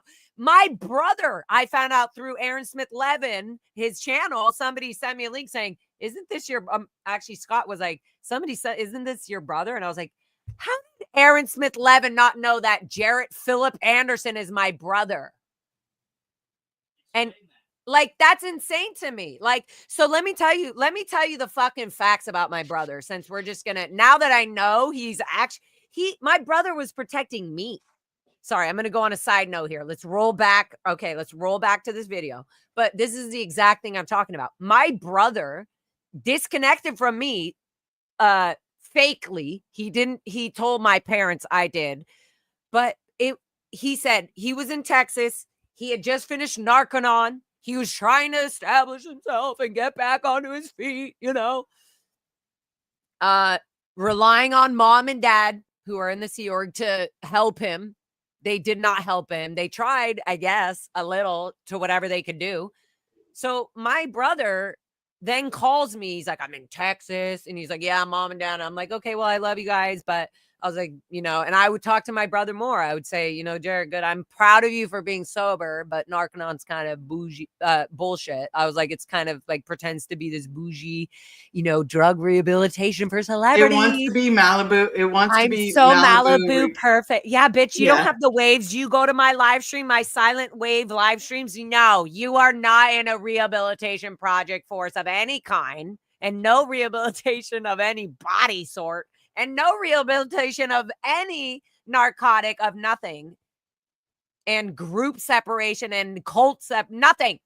If you are literally okay, so my brother calls me and tells me, oh my God, he's like, I'm like, what? He's like, are you by yourself? I'm like, he's all fucking panic and weird, and he literally just says, so just so you know, he tells me yesterday, I was called and told I was needed to come into the Texas org. He doesn't live in Texas. He's literally lived since my mother trafficked us from Canada. He's a Canadian citizen. So my brother here is okay. Well, oh my God, it's so much long. It can go so much in so many different directions, but long story longer and shorter. My brother was born and raised in the fucking Sea Org of Scientology. He was born in Canada with my sister when my mother and my father met in the Canadian organization. Okay. Long story short, there's a lot longer stories in between all this. I'm just getting to what I'm trying to say. Brother and sister, my older brother and sister, born in Canada because of my mom and dad meeting in the Scientology organization. So they already, their whole lives, my brother and sister are Scientologists. If my mother and father are meeting at this Canadian organization and, oh my God, we're so cute, which they, all their love stories that I heard about, then, you know, they're Jared Anderson and Colleen Anderson as Canadian citizens are already Scientologists if they're babies of these two people who met in Scientology in the Toronto organization. So from that was already going for many years. And then in 1986, my mother had me. She was 6 months pregnant with me. She got orders by executives. Liz, am I losing you? You're listening? No. Okay. Yes. She got orders by obviously Executive Strata. That's what they call up. I got orders from Executive Strata, Gold Base, David Miscavige, RTC, basically controlling the whole thing. And they did this with not just me and many other children. They did it with Serge Delmar. They were already planning, okay, these are hardcore Scientologists who have donated, or they're going to keep donating money to us and not join the Sea Org. Serge just had parents. Oh my God, Gabe is bringing me a burger. Is this specifically for me? Are you sure? Because I have specific needs. I think it's for me, Gabe. Yeah, I think you bring him to Scotty, and Scotty's going to put mayonnaise and a bunch of stuff on my burger. Babe, can you make it how I like it? And give it to Scotty, baby. Give it to Scotty, and he's going to add stuff. Thank you, honey. Okay, so what was I saying? Sorry. What was I saying? You were saying that. Hold on. I was saying something about CMO, RTC. Yeah, you were talking about. Come on, guys. Chat. Wake up. I don't know. All I'm thinking about right now is the burger. Yes, my brother. I was talking about my brother. Oh, that's right. And he was saying the disconnection that he said that you disconnected from him, and no. Okay, so my mother. This is right. So my brother and sister are from Canada, legally, like they were born in Canada, but I was born in Hollywood at the Mama Shelter Hotel, Wilcox. It was called the Wilcox. And then later, my brother, my sister, my dad came over. The whole point here is what I'm saying is that when. Like I can't like whatever I'm reflecting on and looking at has been only Scientology. My brother and sister are only Scientology. Even my mom and dad I thought were always, in my mind, always infinity in Scientology. They all, like, Scientology has just always been going. And like, there was no, like, I never knew about their meetup of how they met until I left the Sea Org, until I literally was like, oh, I'm going to be a musician and a singer. And people are wondering about my life and they want to know how you guys met. And you met in your church. And so I obviously reworded it, but that's where I started. I was like, so mom came to the US by herself because she was like, I was like, wow, she was pregnant with me 6 months. Oh my God. Like I never got to have that full conversation with either one of my parents. I started it with my dad and we talked. It was just so like, whoa. And my brain was still trying to not tell my dad I'm not a Scientologist anymore. Like there was no way for me to get the guts to be like, Dad, would you be mad at me if I wasn't a Scientologist? No. Like, that's the most disappointing thing. Such a disappointment. They just thought whatever you would be doing, you would at least, no matter, like, Scientology. Don't you care about the planet? And it's your backbone. Like, we're going to handle our ARC breaks and communication, like disagreements with Scientology. It's our backbone. Right? Like, what about Texas and your brother? Okay, so thank you guys keeping me on. So my brother calls me and he finished Narconon. He went to Texas to work for some Scientology company that was going to give him some construction job and blah, blah, blah. And then it wasn't working. He was like, they're fucking paying me like the shittiest, lowest wage. Like, of course, it's a Scientology company. Literally, they're like, oh, you were in the Sea Org? Let's continue to abuse you. Let's try to get away with all the labor and the least amount of pay. So anyways, my brother was in Texas and he calls me. He's like, they just called me into the Texas org.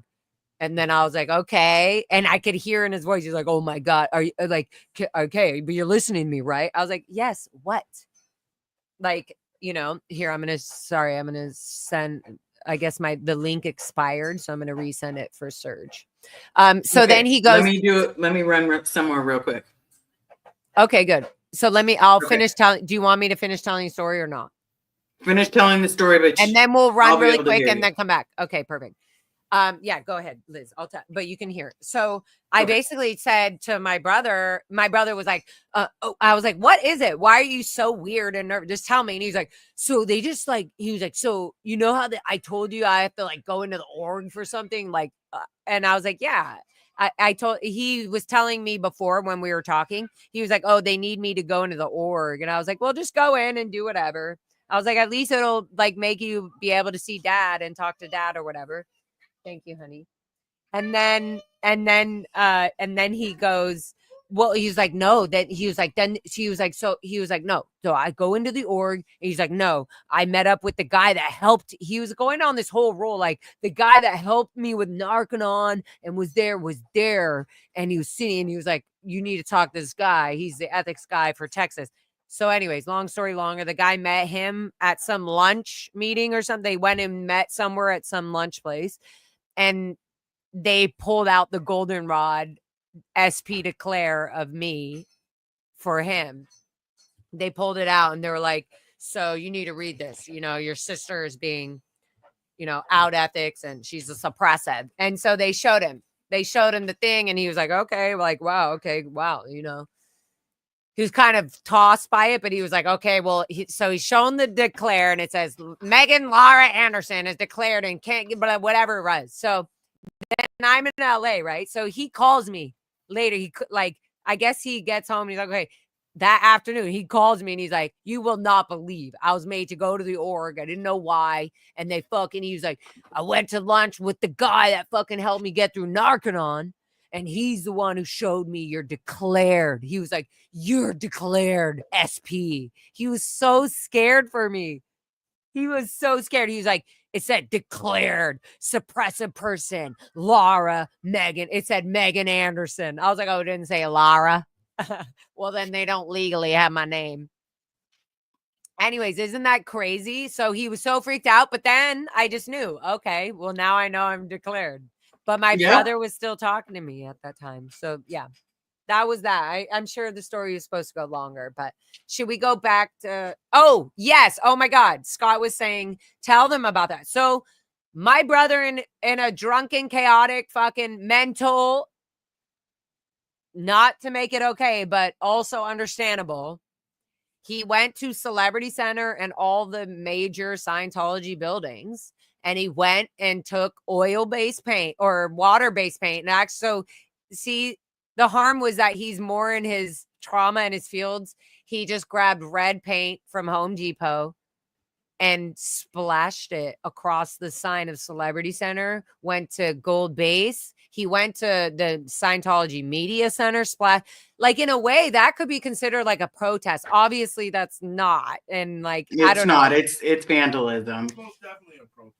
But that was a protest. Like, it's protest. yeah. So anyways, he now is, he has felony charges against him for doing that and for attacking a building of spiritual whatever conduct or whatever. So there's so much that OSA and Scientology continues to hold on to the people who are actually trying to clarify and unwind their lives, like as childhood behavior, and for trying to figure this out. They're still in it. They're still making sure, oh, good, now we have control over Jared, my brother, because he did these things. This guy that got brought into America by his own family, by his own mother. Okay, let's see if I sent the link appropriately to Serge. Otherwise, I screwed it up. Let's see. Hopefully, Serge, let me know if you got that. Okay, let's go back to this. Sorry, you ready? Yep. Okay, I'm gonna go to here we go. Present. Boom. There we go. Share screen. Bam. Oh, why is it not? Oh, here we go. Whoops. There we go.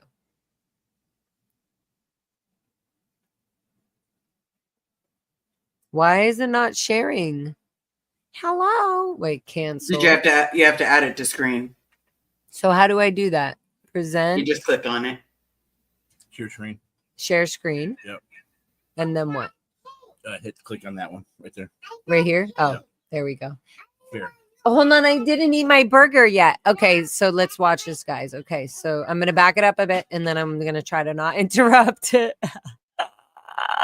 Good luck. A little more freedom than the rest of the people here. They all have just as much Yeah, freedom. well, when the Can security I get another beer of the kombucha? isn't communication the universal solvent. It is. Okay, so why would the security guards go around and tell people not to There are talk to certain people? handlings for shit like this. Yeah, then they do the touch assist with them. That's not. And you don't think this is You a guys problem? have no idea what you're fucking What are talking you about. talking about? You don't think it's a problem? Children digging trenches that young? I worked when I was 12 years old. Yes, you worked for your When I family. worked, They worked for some strangers. no, There it's you not go. Strangers. See, Matt Yeah. clarified it. It's child labor. I didn't do It's that. child labor. We went to Christian camp and sang Kumbaya. That's what my religion did. We sang Kumbaya. We So didn't what? dig trenches. So what? We didn't dig trenches. There's a little difference. We believe in hard work and production. Yeah, for adults. No, for everybody. Yeah, well, even children. Well, not children. Because what happens is kids grow up and they Bobbage, go on welfare because Joseph they're not able to Freeman, produce. banned from Well, my they- channel And then forever. they, survive off of the state. My girlfriend didn't want to leave because of freeloader debt, which isn't real. What do you mean? Freeloader debt's not real. What is not real about it? It doesn't exist. It doesn't stand up in court. And do you think children should be signing It doesn't have billionaire? to- You see, this is the problem. The courts, you're talking about people who may not know or understand what certain things are going on. If you get services and training, in Reasonableness Scientology, going on. and then you go off staff, you got it for free, then you have to pay that back. Hmm. That's And the only And problem. then you believe children could be culpable to a billion-year contract? A being can be culpable to a billion-year contract. A being. Yeah. So like Spiritual usually being. the age of majority in America is 18. So when you Wait. sign a non-disclosure This is agreement, not. We're not talking about. well, it's important. Oh, I can't with this guy. You're just We're not talking about just one. We're talking Like about that. Sea Org members. We're not just talking about one life. We're spiritual beings. Yeah. We're eternal beings. But Do that you doesn't guys mean hear that this? child Do you can guys hear this? negotiate a billion-year contract. Liz, did you hear that? Mm-hmm. We're spiritual beings. We're spiritual beings. You better We're not not. make me say it again. We're I'm people. gonna back it up. This is what he is literally saying out of his mouth. For everybody. Yeah, well, even children. Well, not children. Because what happens is kids grow up and they go on welfare because they're not able to produce. Well, and then they survive off of the state. My girlfriend didn't want to leave because of freeloader debt, which isn't real. What do you mean? Freeloader debt's not real. What is it not real about it? It doesn't exist. It doesn't stand up in court. And do you think children should be citing It doesn't have billionaire? to- you see, this is the problem. The courts, you're talking about people who may not know or understand what certain. Okay, right here. This guy, guys, is literally saying right now, certain courts, there's certain people who might not understand. No, guys, this right here.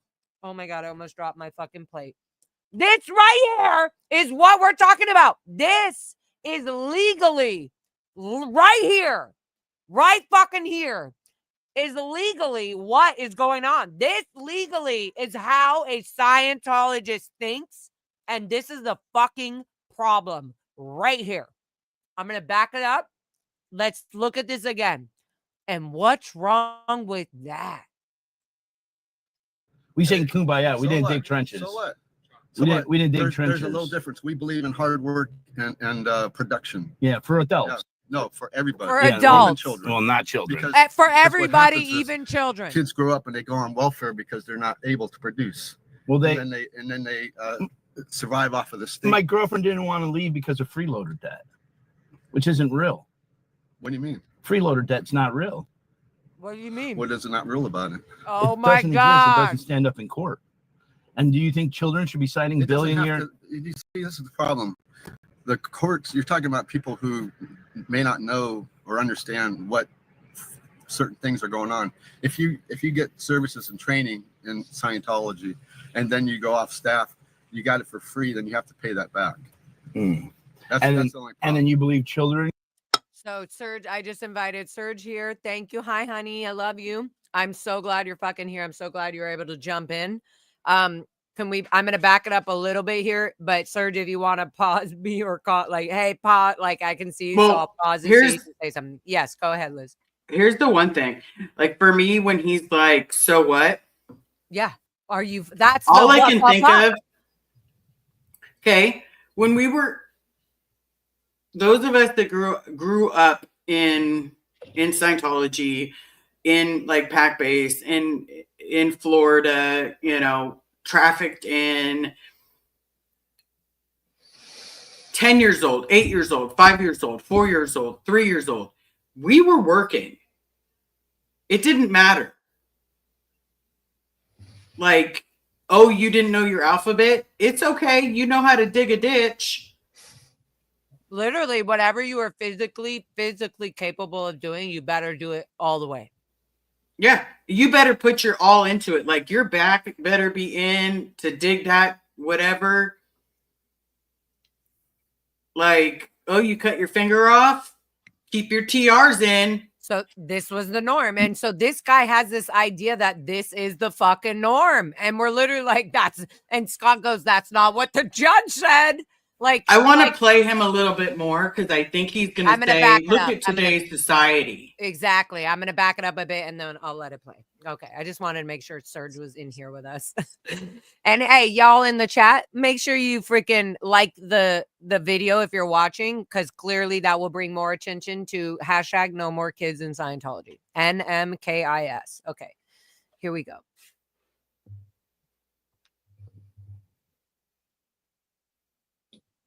We didn't dig trenches. So what? We didn't dig trenches. There's a little difference. We believe in hard work and production. Yeah, for adults. Yeah. No, for everybody. Yeah, well, even children. Well, not children.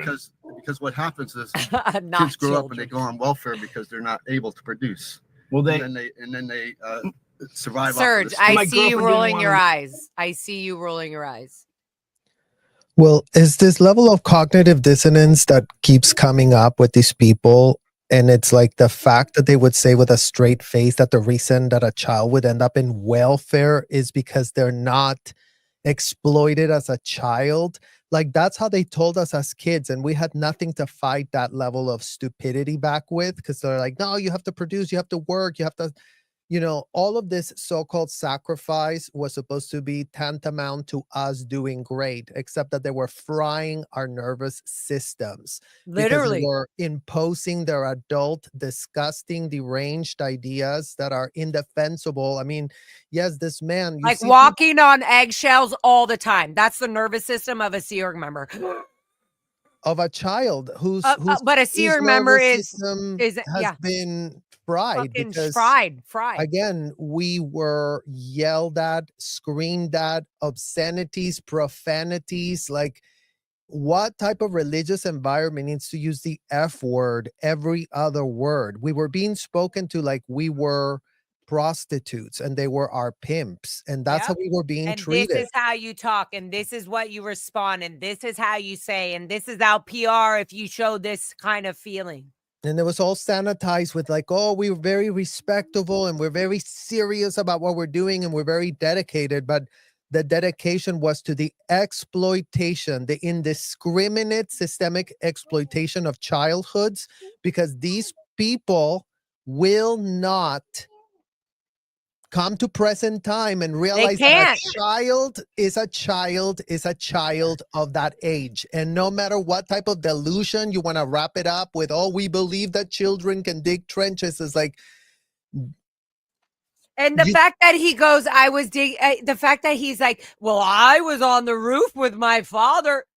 You were with your father doing a fucking roofing thing at a home.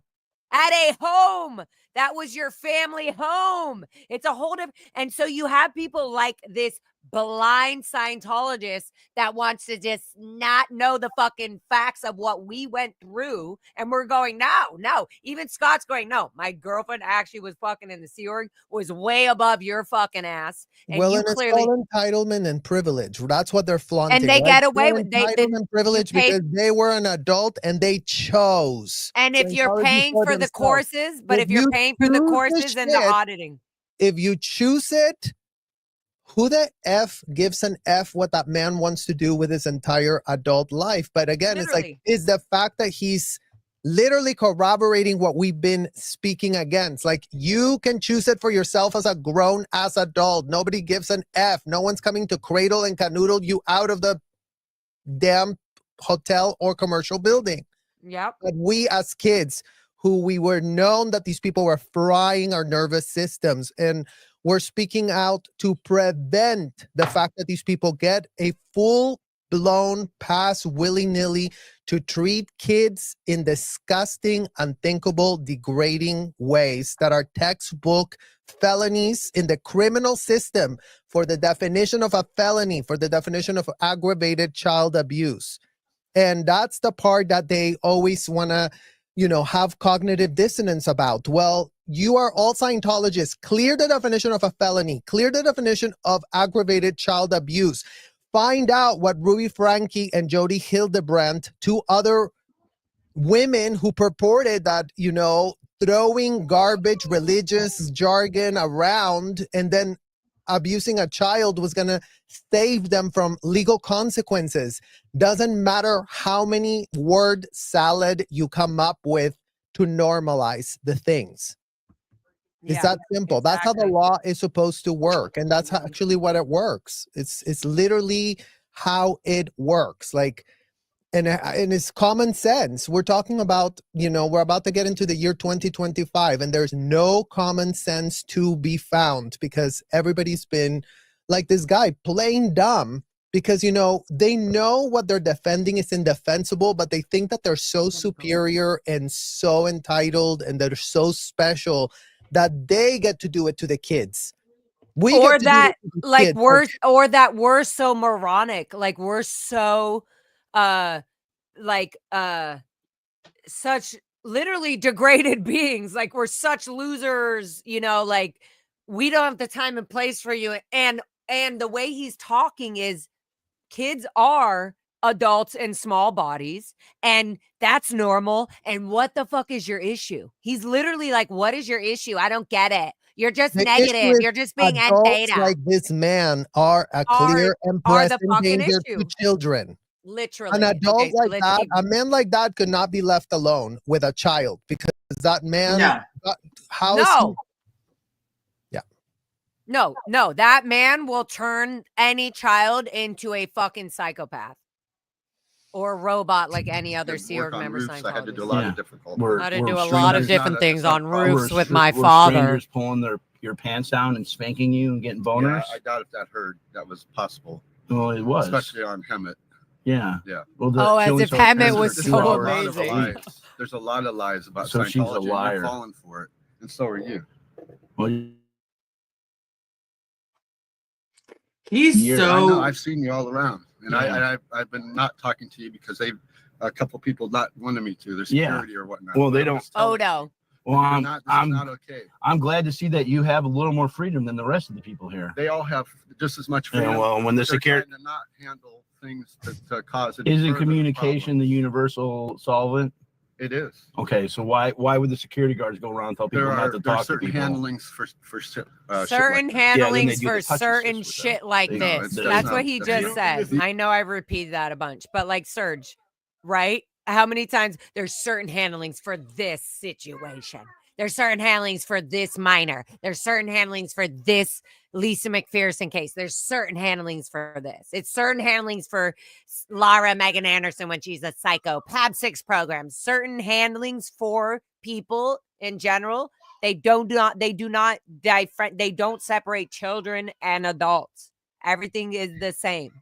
In fact, every time a child starts breaking down, they go in on these disgusting handlings. And that's the problem, right? Yep. Because it's the problem where you start breaking down, when it starts tearing into your psyche, into your nervous system. You start having the panic attacks that you were having, Lara, where instead of you getting helped, you got told, stop putting problems on your executive mother's lines. And Yep. now you're supposed to make sense of what? There was no safety.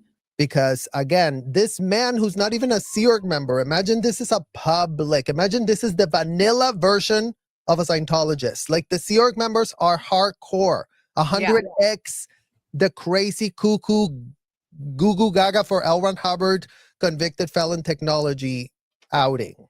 So it's just so intense that these conversations are now being had, and that Scientology is allowing people to go and speak to DOA in the hopes of, handling Mhm. the things that DOA doesn't know. And it's like, you cannot handle advocates that understand what they're advocating for. And that's what we're talking about. And that's what's so refreshing to see, that as we're going into this year, 2025, the advocacy of Scientology has changed. The awareness of the community has transformed.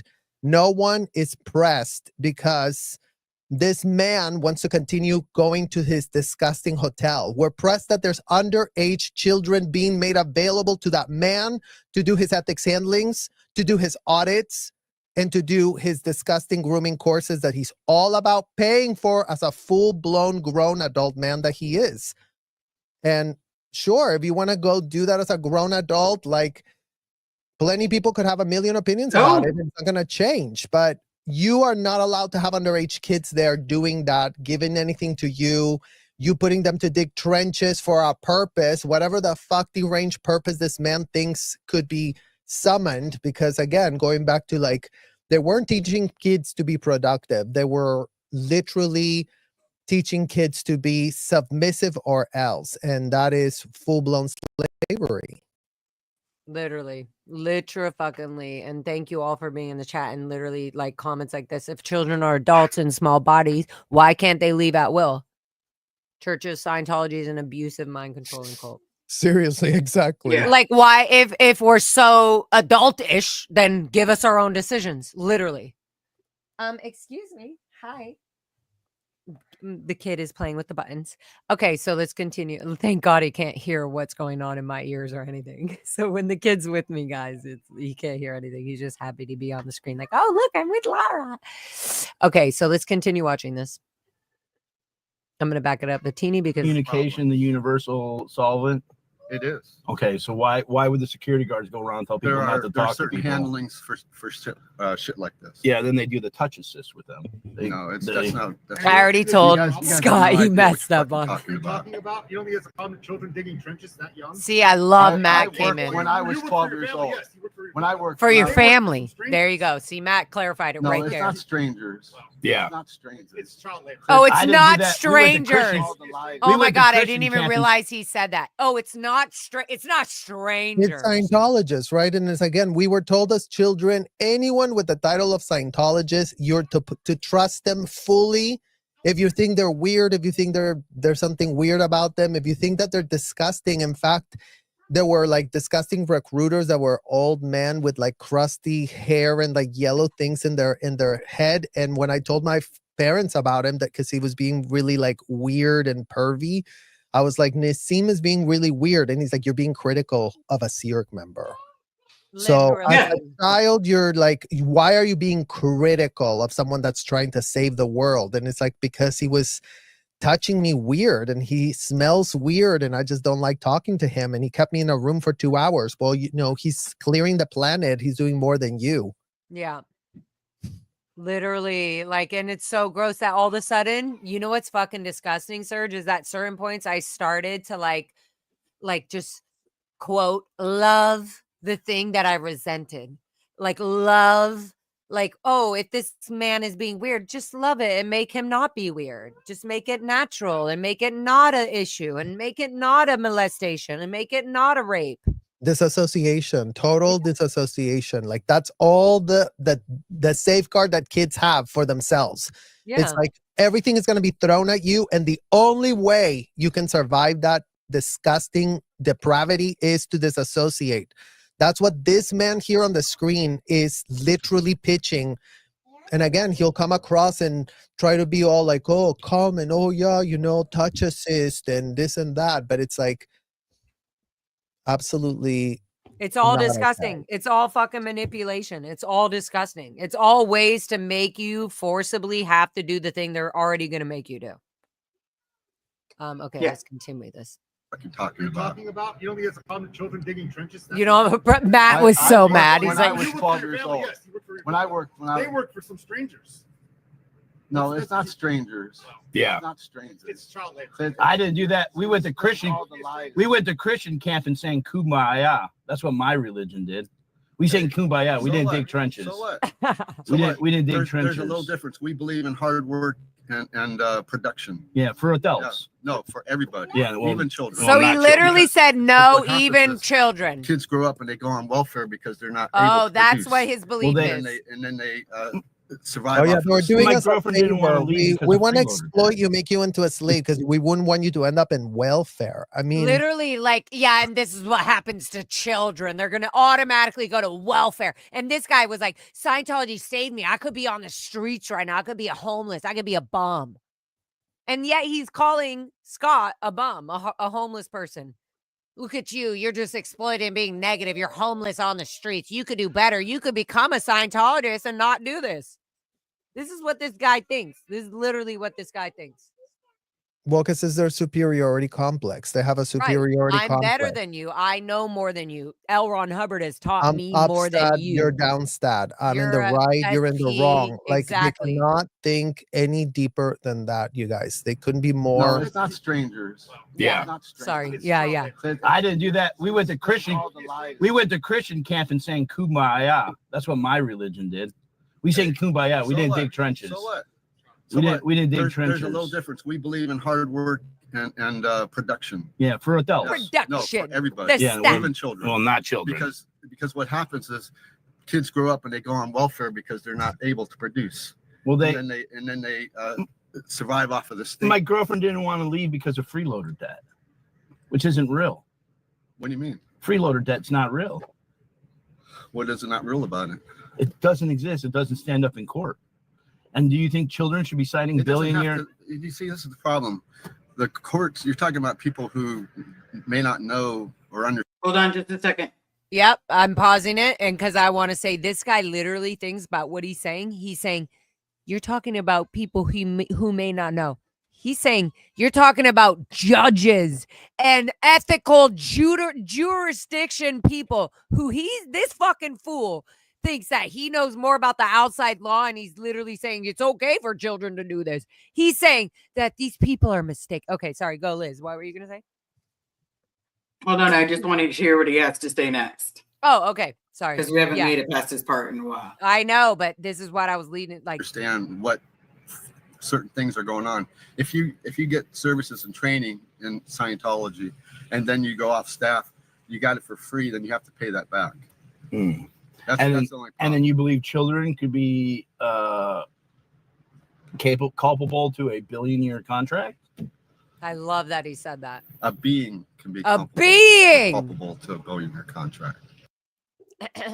Well, that's their whole derangement, right? Like, we are not kids, you are beings. So that's the first disassociate. That's how they started negating our actual existence. Like, and that's how they even recruit people into Scientology. They literally disassociate themselves from life. They go, "Oh, you're a being. You're a spiritual being," and they don't say spiritual in the moment. They say there's thetans. You're a thetan. They change the word of spiritual being. So you're thinking, "Oh my God, I've never heard of thetan. Oh, look, I can look it up, and the derivation it's theta. Thetan is Greek." They're doing everything to make it seem like whatever L. Ron Hubbard is saying is actually legit. Like, it has something to... Going back to the freeloader thing that was also brought up, that's dead bondage. Like, dead bondage is textbook trafficking. Like, every child was made to sign invoices for, like, if you were going to do Keto Life, which was like $9,000, at the end of the invoice said, I promise to pay this course in full in case of breaking my contract. Every single time you do a course, they're having you sign this to keep you bondaged onto them, to make you feel like you're owing them something because, oh, aren't I so lucky to be getting it for free? But then the courses were for the kids to be delivering disgusting, horrific things to grown adults who are so lacking the balls to see themselves for who they are, not for the delusion. Oh, I really want to be one of the people that are saving the world. You're one of the people that is trafficking kids en masse. All Scientology people, all Scientology parents, this man himself, you're paying to have children service you. Why is that going on at every single Scientology org? Why is that being made available in the United States of America? Why are children being pawned off to adults that can pay upwards of $500 an hour to lock themselves up in a hotel room and pay $500 an hour to get a touch assist by a child? Why is that a possibility for the last 73 years? In what world is any of that trafficking textbook definition as per the law something that these people can just do willy-nilly because everyone's really confused and they want to be really saving our world? Locking children up and abusing them in a hotel room is not saving anybody. And they all know it, and they all participate in it, and they all pay for it. And freeloaders are literal dead bondage. So it's just one more of the chain of the trafficking, one more of the boxes of the human trafficking model that can be checked off when you check what was L. Ron Hubbard really proposing. A way to traffic kids en masse at an industrial size scale and, just call it like we're doing something else. And it's all wrapped up in all these like, oh yeah, we really want to be doing good things. But there are no good things being done when children are being abused at an industrial size scale. And that all adults know, because we're here, because again, there's a man right here on the screen that still wants to say that digging a trench is not a big deal, that, a child getting, dead bondage at a freeloader, well, they really did get it for free, so why are they not going to pay back for that? Like, are you kidding me? Like, yeah. How? Like, I would be, Serge, so furious, and I obviously we already are as the children, but I would be so furious if we were the parents of ourselves.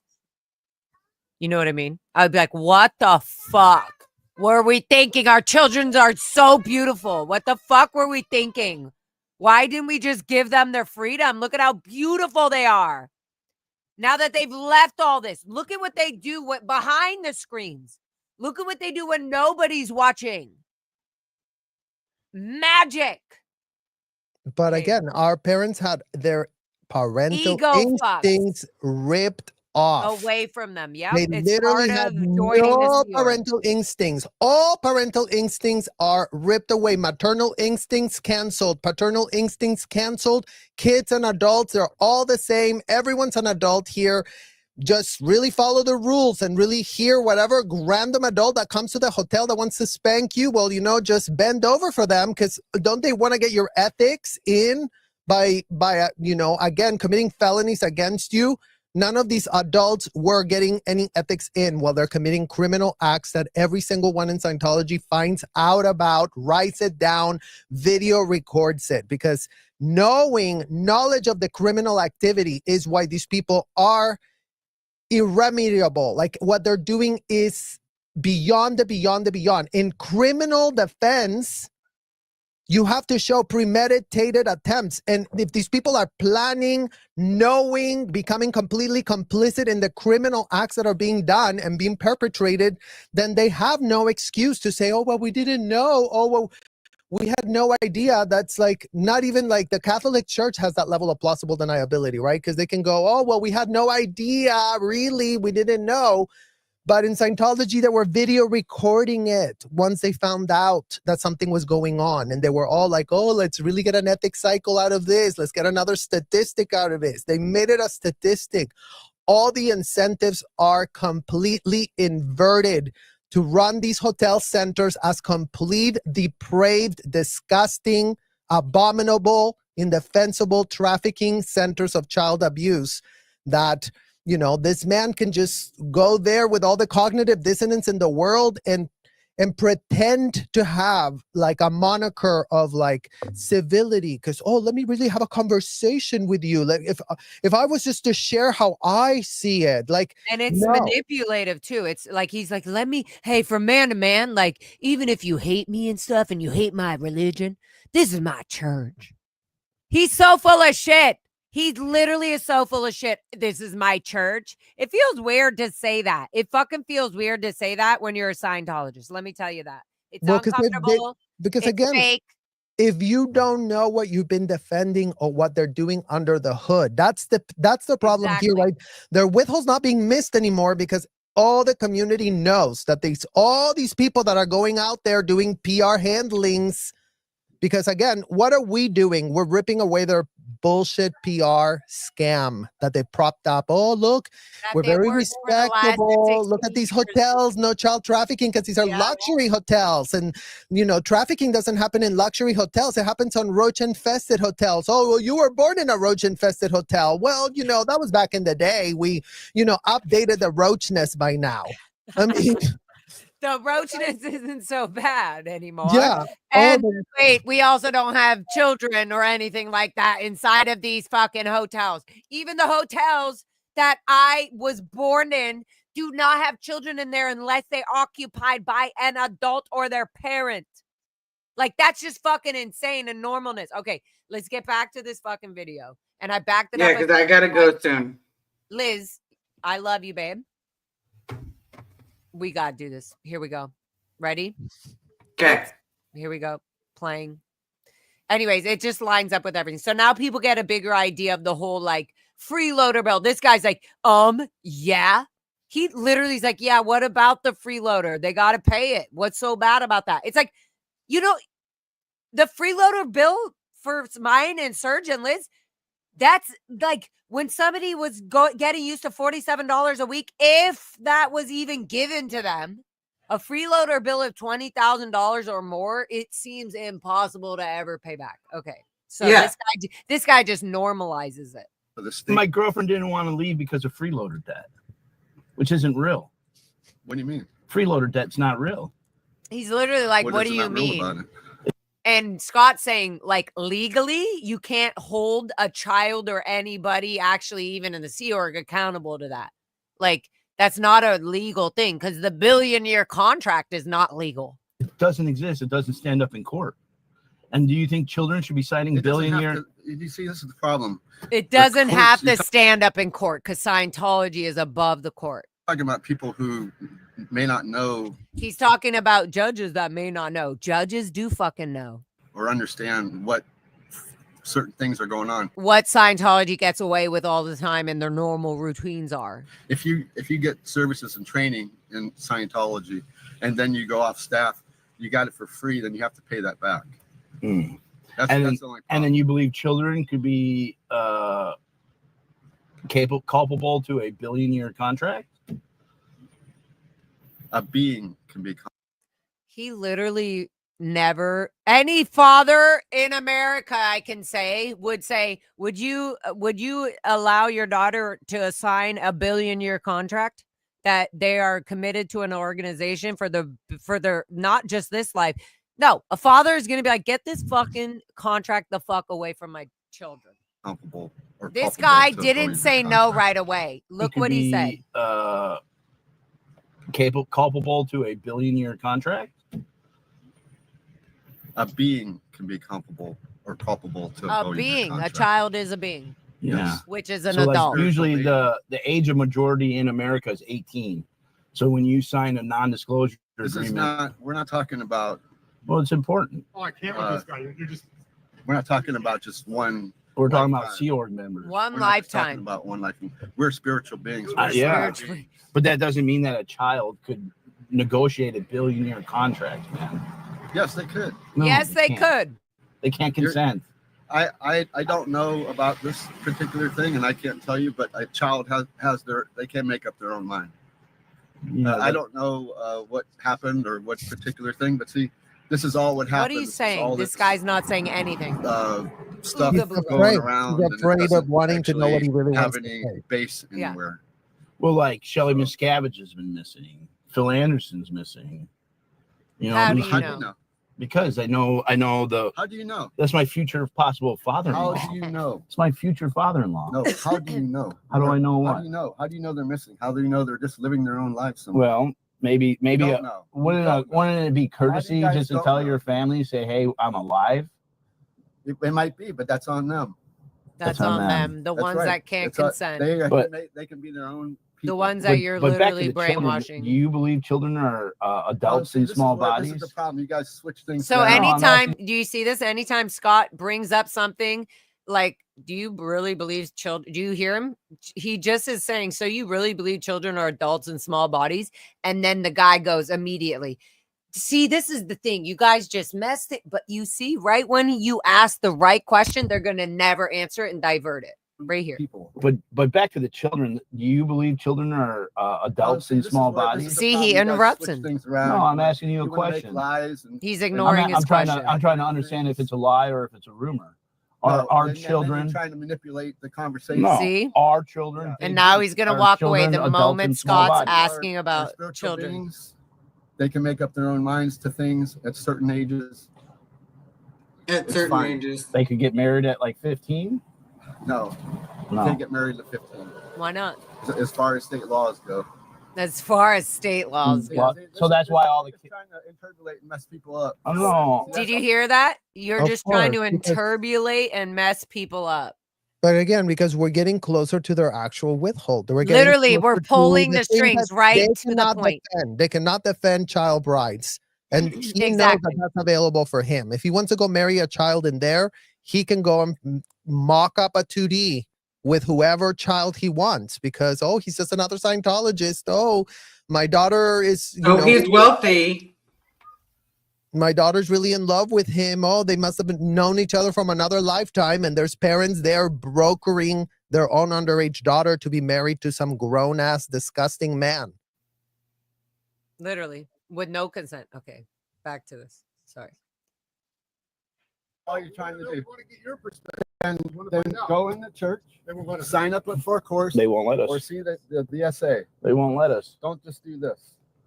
Just sit in the car. This is not. You're sitting in the car with this shit on the side of your thing. Yeah. And you're trying But to see, here's where I also go, like they always go, oh, go do a course. If you really do a course, then the course is the thing that says to do the disgusting things. The course is the one that tells you, oh, children are just adults. Children are just beings, big beings that can make decisions for themselves. And that's what we're calling out. Your disgusting courses, nobody wants to do them because your courses are the things that you're using to groom yourself to be a full-blown degenerate that thinks that kids are adults.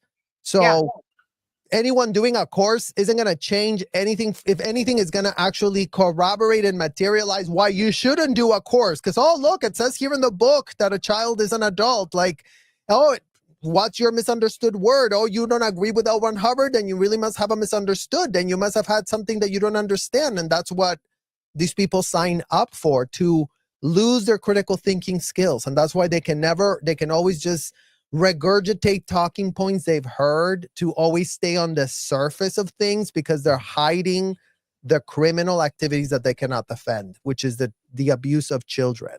Literally. Okay, here we go. Upset. Literally. I'm trying to ask questions. I'm And trying you're to gonna ask get in trouble questions. for talking to us. You know No, that, I'm right? not. No, Oh, I'm for not. sure you are. No, I'm not. When you're sitting in ethics, I'm not going to when you're sitting in ethics, See, so if he's so confident about not getting in trouble, I would say it would be what you said, Serge, where you were saying like, oh, he's doing it for an ethics handling or making up the damage or something for his pedophilia or whatever financial shit he's done or whatever the fuck, right? Didn't make But a payment here on he time. exactly, Liz, literally, or it's literally just like he's literally going, and this is where I kind of do believe this, guys. I believe he's going, I'm not going to get in trouble. If I truly believe in Scientology, I should be able to think and, say for myself, I'm being genuine. If I did something wrong, I'll fix it in ethics, but I'm not getting in trouble. And not only that, it's also just this normal thing. Like you later see him ask for through Matt. You can, I think we have a video where we show Matt's literally saying, I will get you that list. I think I showed it earlier where he's like, I will get you that list. We'll be, and there is, we will. Okay. We're going to move I'm on. not going to get in trouble. yes. You should drive your truck down the street and go home. Both of you. This is my home. No, it's not your home. I'm homeless. Can't tell him to go home. We've been there. Makes sense. Make that make sense. Oh, well, see, I'm glad I came here.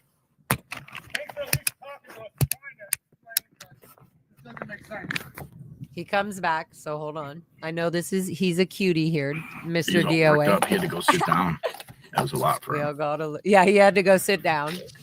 I should pull up Matt's stream, but we'll just follow this through because I'll just I think he comes back quite quickly actually. With the Mr. Nice Guy routine was going to get all the people. Okay. Oh, he's coming back right here. Back, get a life, get a job. Get a you don't life. have to be fucking homeless. I like being homeless. May God go with you. Okay, Praise so be to Allah. I don't think he came back after that, but yeah. Okay, so yeah.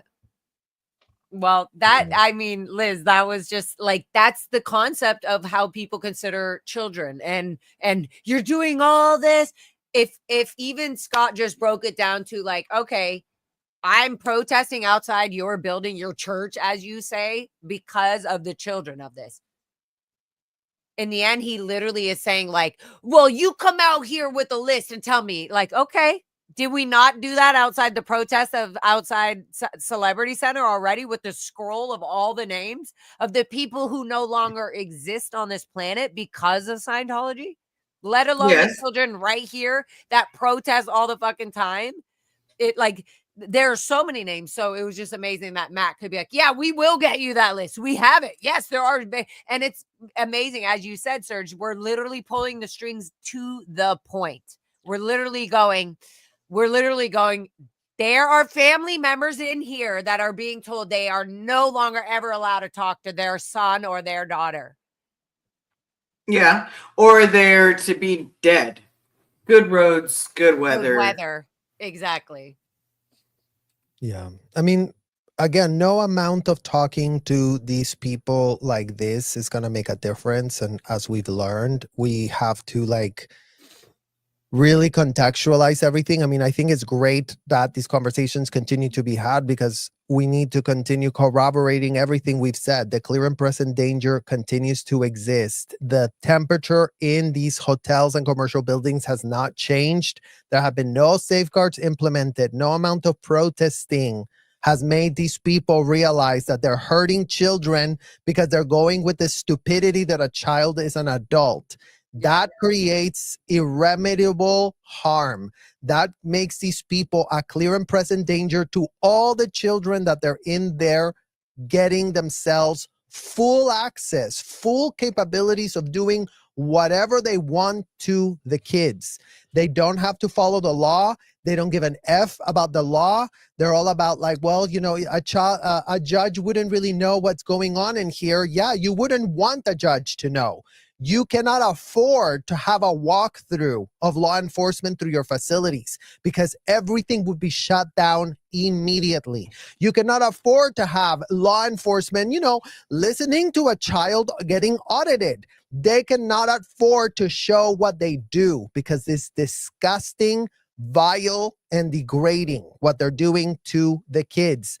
All Scientology adults are complicit. This man is a paid member of a place where he just defended. So it's not just the Sea Org members. Now you know. So in case you thought, oh, maybe it was just the Sea Org members who are really disgusting towards children, here's an example, Exhibit A, of a public being just as disgusting, just as justifying everything. Oh yeah, a child can dig a trench, who cares? A child can be burdened with debt, who cares? A child can sign a billion-year contract, who cares? A child can be made to produce so they don't end up in welfare. We're doing them a favor, and that's what we're repudiating now. Like, don't F us in front of us because we're not children anymore. And you all need to be told to stop your stupidity and your disgustingness and your criminal racketeering scam of trafficking kids and abusing them. That's what you're doing. You call it doing a course, is abuse. You call it doing an audit, it's abuse. You call it doing, oh, we're going to do an ethics handling. You are abusing that child. Every time you put L. Ron Hubbard's disgusting technology to be used on children, you already are violating the law. Look up child aggravated abuse and find out if kidnapping a child, locking them up against their will, holding them hostage in a room is something you can defend. And it's not that a court judge is not going to know. The judge is going to know you're being kept in a hotel room against your will and you couldn't escape and these people were locking you in there for 10 hours. That's called kidnapping. That is a serious felony that's being literally done on kids right now as we speak, with everyone playing dumb, calling it a million names other than what the felony is in the physical MF universe. So all these people that have so many crashing misunderstoods on the law should really be getting themselves criminal attorneys so that they can get the law explained to them so they don't end up in a racketeering child trafficking conspiracy that is going to start locking up all these adults that were all about getting serviced inside of these disgusting Scientology hotels and commercial buildings. And on top of that, not only like this should be an example, literally all of our streams, all of our personalities, weak, small, big, artistic, boring, not like, should show that this cult-like behavior of Scientology can happen to all of us and is happening in our justice system. It is happening in our police force. It is happening in our sheriffs. Everybody in those compartments have certain gangs and things that they are part of and feel that if I don't do my job and also do this, then I'm going to be killed or be. This is this is what we have to handle in society. This is what, like, people should be able to feel free to make mistakes and learn from them, not feel fear to know that when a mistake is being made on them, that they don't have a proper justice system to go to or a proper place that will make that thing not happen anymore. But crimes are not mistakes is the problem in this situation with them. Crimes are not mistakes. Criminal acts are not mistakes. And And we just have to start telling them, start treating them like infantile kids. They're not kids. This man is a grown adult. Like, he needs to be actually brought to reality. He needs a severe reality adjustment. And it is happening. I mean, you know, again, the effective advocacy of DOA, the effective advocacy of MD Media, like the effective advocacy of everyone in the chat that now knows that they cannot be gaslit backwards. They cannot just throw these stupid glib talking points that they've been able to get away with for so long, because no one could really debate them on the facts, right? Like, no one, because nobody was inside. We were the ones that were inside. Now we're outside and we're saying, no, the F not. You are full of shit, all of you. Our parents are full of shit. Literal excrement dripping down every orifice of their fucking body. Thanks to L. Ron Hubbard, they can go and thank him. They're still there thanking him. They're still there adulating him. Go and adulate him all you want. Excrement is pouring out of every orifice of your body because you're a Scientologist, because you're doing the technology of a convicted felon, because you were stupid to not rein yourself back. You were stupid to not go, well, you know, I shouldn't put my child in harm's way. Maybe I like it for myself, but maybe not for my child. Maybe not yet. That's what we demand that our parents should have been doing. They didn't do that. Okay, well, you know, today we cannot change the way our childhood was, but we can be advocating for the kids that they're abusing right now. As we know, there's so many of them. They don't have a .org. They don't need one. They still grab all the teenagers and put them on courses on ethics, on TTCs, on org lines. Like, they just don't recruit them as young anymore because they don't want to do the work of that, and because they could get in more trouble now. So they've just learned how to, like, you know, shift a few things, but they cannot run these organizations without children. We know that. Like, if we were not on staff, those hotels and commercial buildings would have had to be shut down because there would have not been enough people to deliver the services. So they've always been using the child labor. And also, it's not that they stopped allowing minors 4 years old, like, it's not that they stopped letting children in. They just stopped making it obvious to the public what is going on. They just converted their behavior so that they don't get caught legally, because it blindly was so obvious in the cadet org. There was just too many lawsuits coming out of that. And now they're just saying, oh, no, we don't do that anymore. You know what they're doing? They have daughters of Lisa Marie Presley. They have the sons of Nancy Cartwright. They have Jim Meskimen wife, Tom Cruise's kids. They are doing it through the celebrity algorithm of what the fucking world watches on YouTube. Rebecca Minkoff, Grant Cardone's Rebecca Minkoff, Grant Cardone. They try to normalize it all with that. It's all normal. Oh, that's go. Are you curious? Have you heard some strange things? Oh, really? Just go do a course. You really cannot find. Oh, that's what I was gonna. That's what I was gonna get to. When people say just do a course, you know why? You know why that is such an important sales pitch for Scientology, guys? Because once you're in, you're in. And because L. Ron Hubbard mixed even the simple course like child communication course with black magic hypnotic techniques. So these are hypnotic techniques where a spiritual being finally goes, you know what? I'm going to go into this church, into this fake organ of fuckization, and see if I can still, like, maybe they're cuckoo and fucked up, but let me see what they got, right? Even if they went into it in that mentality, the moment they start to take a course, start to do the communication drills, you're literally saying, why don't you start hypnotizing yourself and then see how you feel after you're being hypnotized? Mm-hmm. That's literally what you're telling somebody. And I'm going to pause on that for a minute. You're literally telling somebody. That is the whole intention of, and that is why if Scientology ever works through a sales pitch, that is why it works. You are using, just do something, the simple basics of a communication course, or learning. Oh my God, I've been learning how to read Romeo and Juliet wrong this whole time because I haven't been studying the way L. Ron Hubbard, LRH's technique.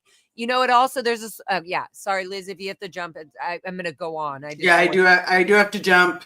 Keep Okay. going. I I love just you want to finish guys. with one point. And I love you, Liz, and thank you everybody, Liz's chat. And we'll do it again, and we'll have more. I promise. And we're gonna end soon. I just know I could feel that you were trying to jump. I love you so much, Liz. Thank you. Love you both. Talk to you later. Okay. But I do think, as I was saying, is the TRs and all these things, the course, just take a course. Oh, why don't you come in? And the same pitch that Rebecca Minkoff uses and all of us use when we're come in for yourself. Think for yourself. Why don't you come in? Look, I'm not going to tell you what it's about because that would be rude. That wouldn't be the, that would be, they always use, that would be like me describing to you what the Bible is instead of you reading the Bible yourself, right? So then they use that one technique. Just come into Celebrity Center. Just come into this Christmas show. Just come into this acting class. Just come into this movie. Just come into L. Ron Hubbard Way that has this fancy neighborhood meeting. Just come into this. All they're doing is trying to pull you in now at some way to begin to hypnotize you slowly into thinking they aren't as cruel as they are being. And that L. Ron Hubbard's technology isn't as vicious and dark as it is, as it did to us, as it did enough to Emily Armstrong, who pretends to be this like amazing rock star of Lincoln Park, who isn't even being fucking sincere to herself and the audience. Fucking Emily, wake up. You are an amazing rock star, Emily. That is the problem. And we don't agree with you not being the truest person that you are. So there you go. From me and Serge, straight from us. Like, that's the whole point. Be your truest self. And you will actually, in the long term, help the beauty and love and joy of people being on this fucking earth. Okay. Yeah. Whew. So yeah, we can go on. There's many more. Tampa A, thank you so much for your sweet donations. You guys all, thank you all for being here from Liz's channel and mine. A's encrypted, thank you. You guys are all sweet. Thank you, with Share 1111. Thank you all. This has been way longer than I even thought it would be, and I love it. And I don't give a fuck. And we'll just let you sit with that a little bit, marinate. No more kids in Scientology. Yep. We're going to keep doing this. We're going to keep calling people out. I want to especially thank Matt, MD Media 18, for having the footage and going out every morning and all the time to get these, even, on live stream or not. He does it static, which means he's just filming, just go there, and nobody's watching him, nobody's there. And then you have, of course, DOA, my honey bun, and just himself, Defender of Ants. He's just amazing. Always out there fucking protesting, literally and everywhere he goes. And same with me. Like, the van he was driving that day when this guy showed up was my van. And it was my van. I was like thinking, wait a minute. I was thinking he was saying, and this shit on your van. I realized he said van instead of RV or something. And why when he said this is my home, I was thinking, oh, he's in his RV. But I realized if the DOA has so much more stuff on his van where that would have made more sense. All mine was danger, Scientology is a cult, kids cannot consent, child brides, no more child brides in Scientology, things like that. And he was offended by that. He hadn't even seen DOA's RV. That is literally has everything. So anyways, it just shows it was a nice touch to show you guys all, again, oh, what a childhood. This is the childhood of somebody slowly being marinating and slowly, oh, it's just a course. It's just a pamphlet. It's just an auditing session. It's just this. It's just that. Yeah. But the blindfolds are coming off and no one's blind anymore. And yeah, thank you to every single person in our chats too for this whole year. Yes. Because again, all the eyeballs on us are what keeps us safe from Scientology doing their disgusting fair gaming and everything they do to keep holding on to the racketeering scheme, which they're very, very, very pressed to keep having go on and expanding. I mean, just think every week they make plans on how to expand it more, how to recruit more kids. They get bonuses. They get paid bonuses for bringing kids here.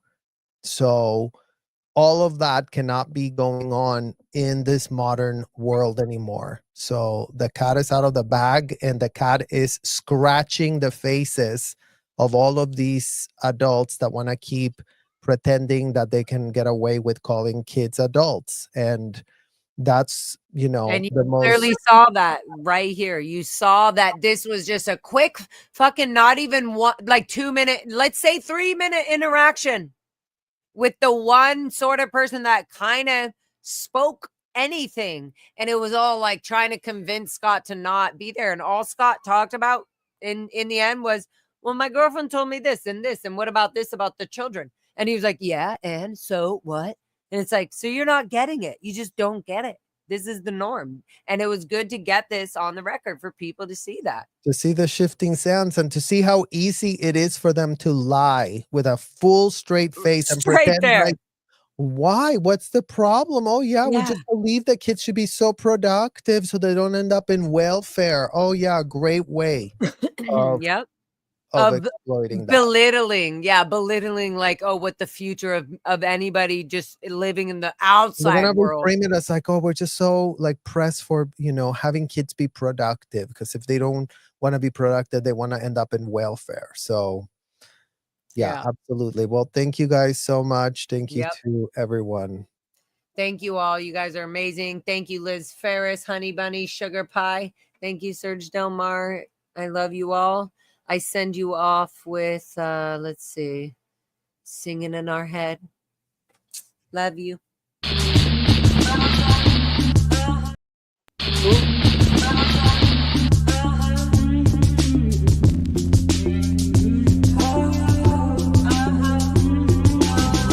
Somebody is searching for the right child.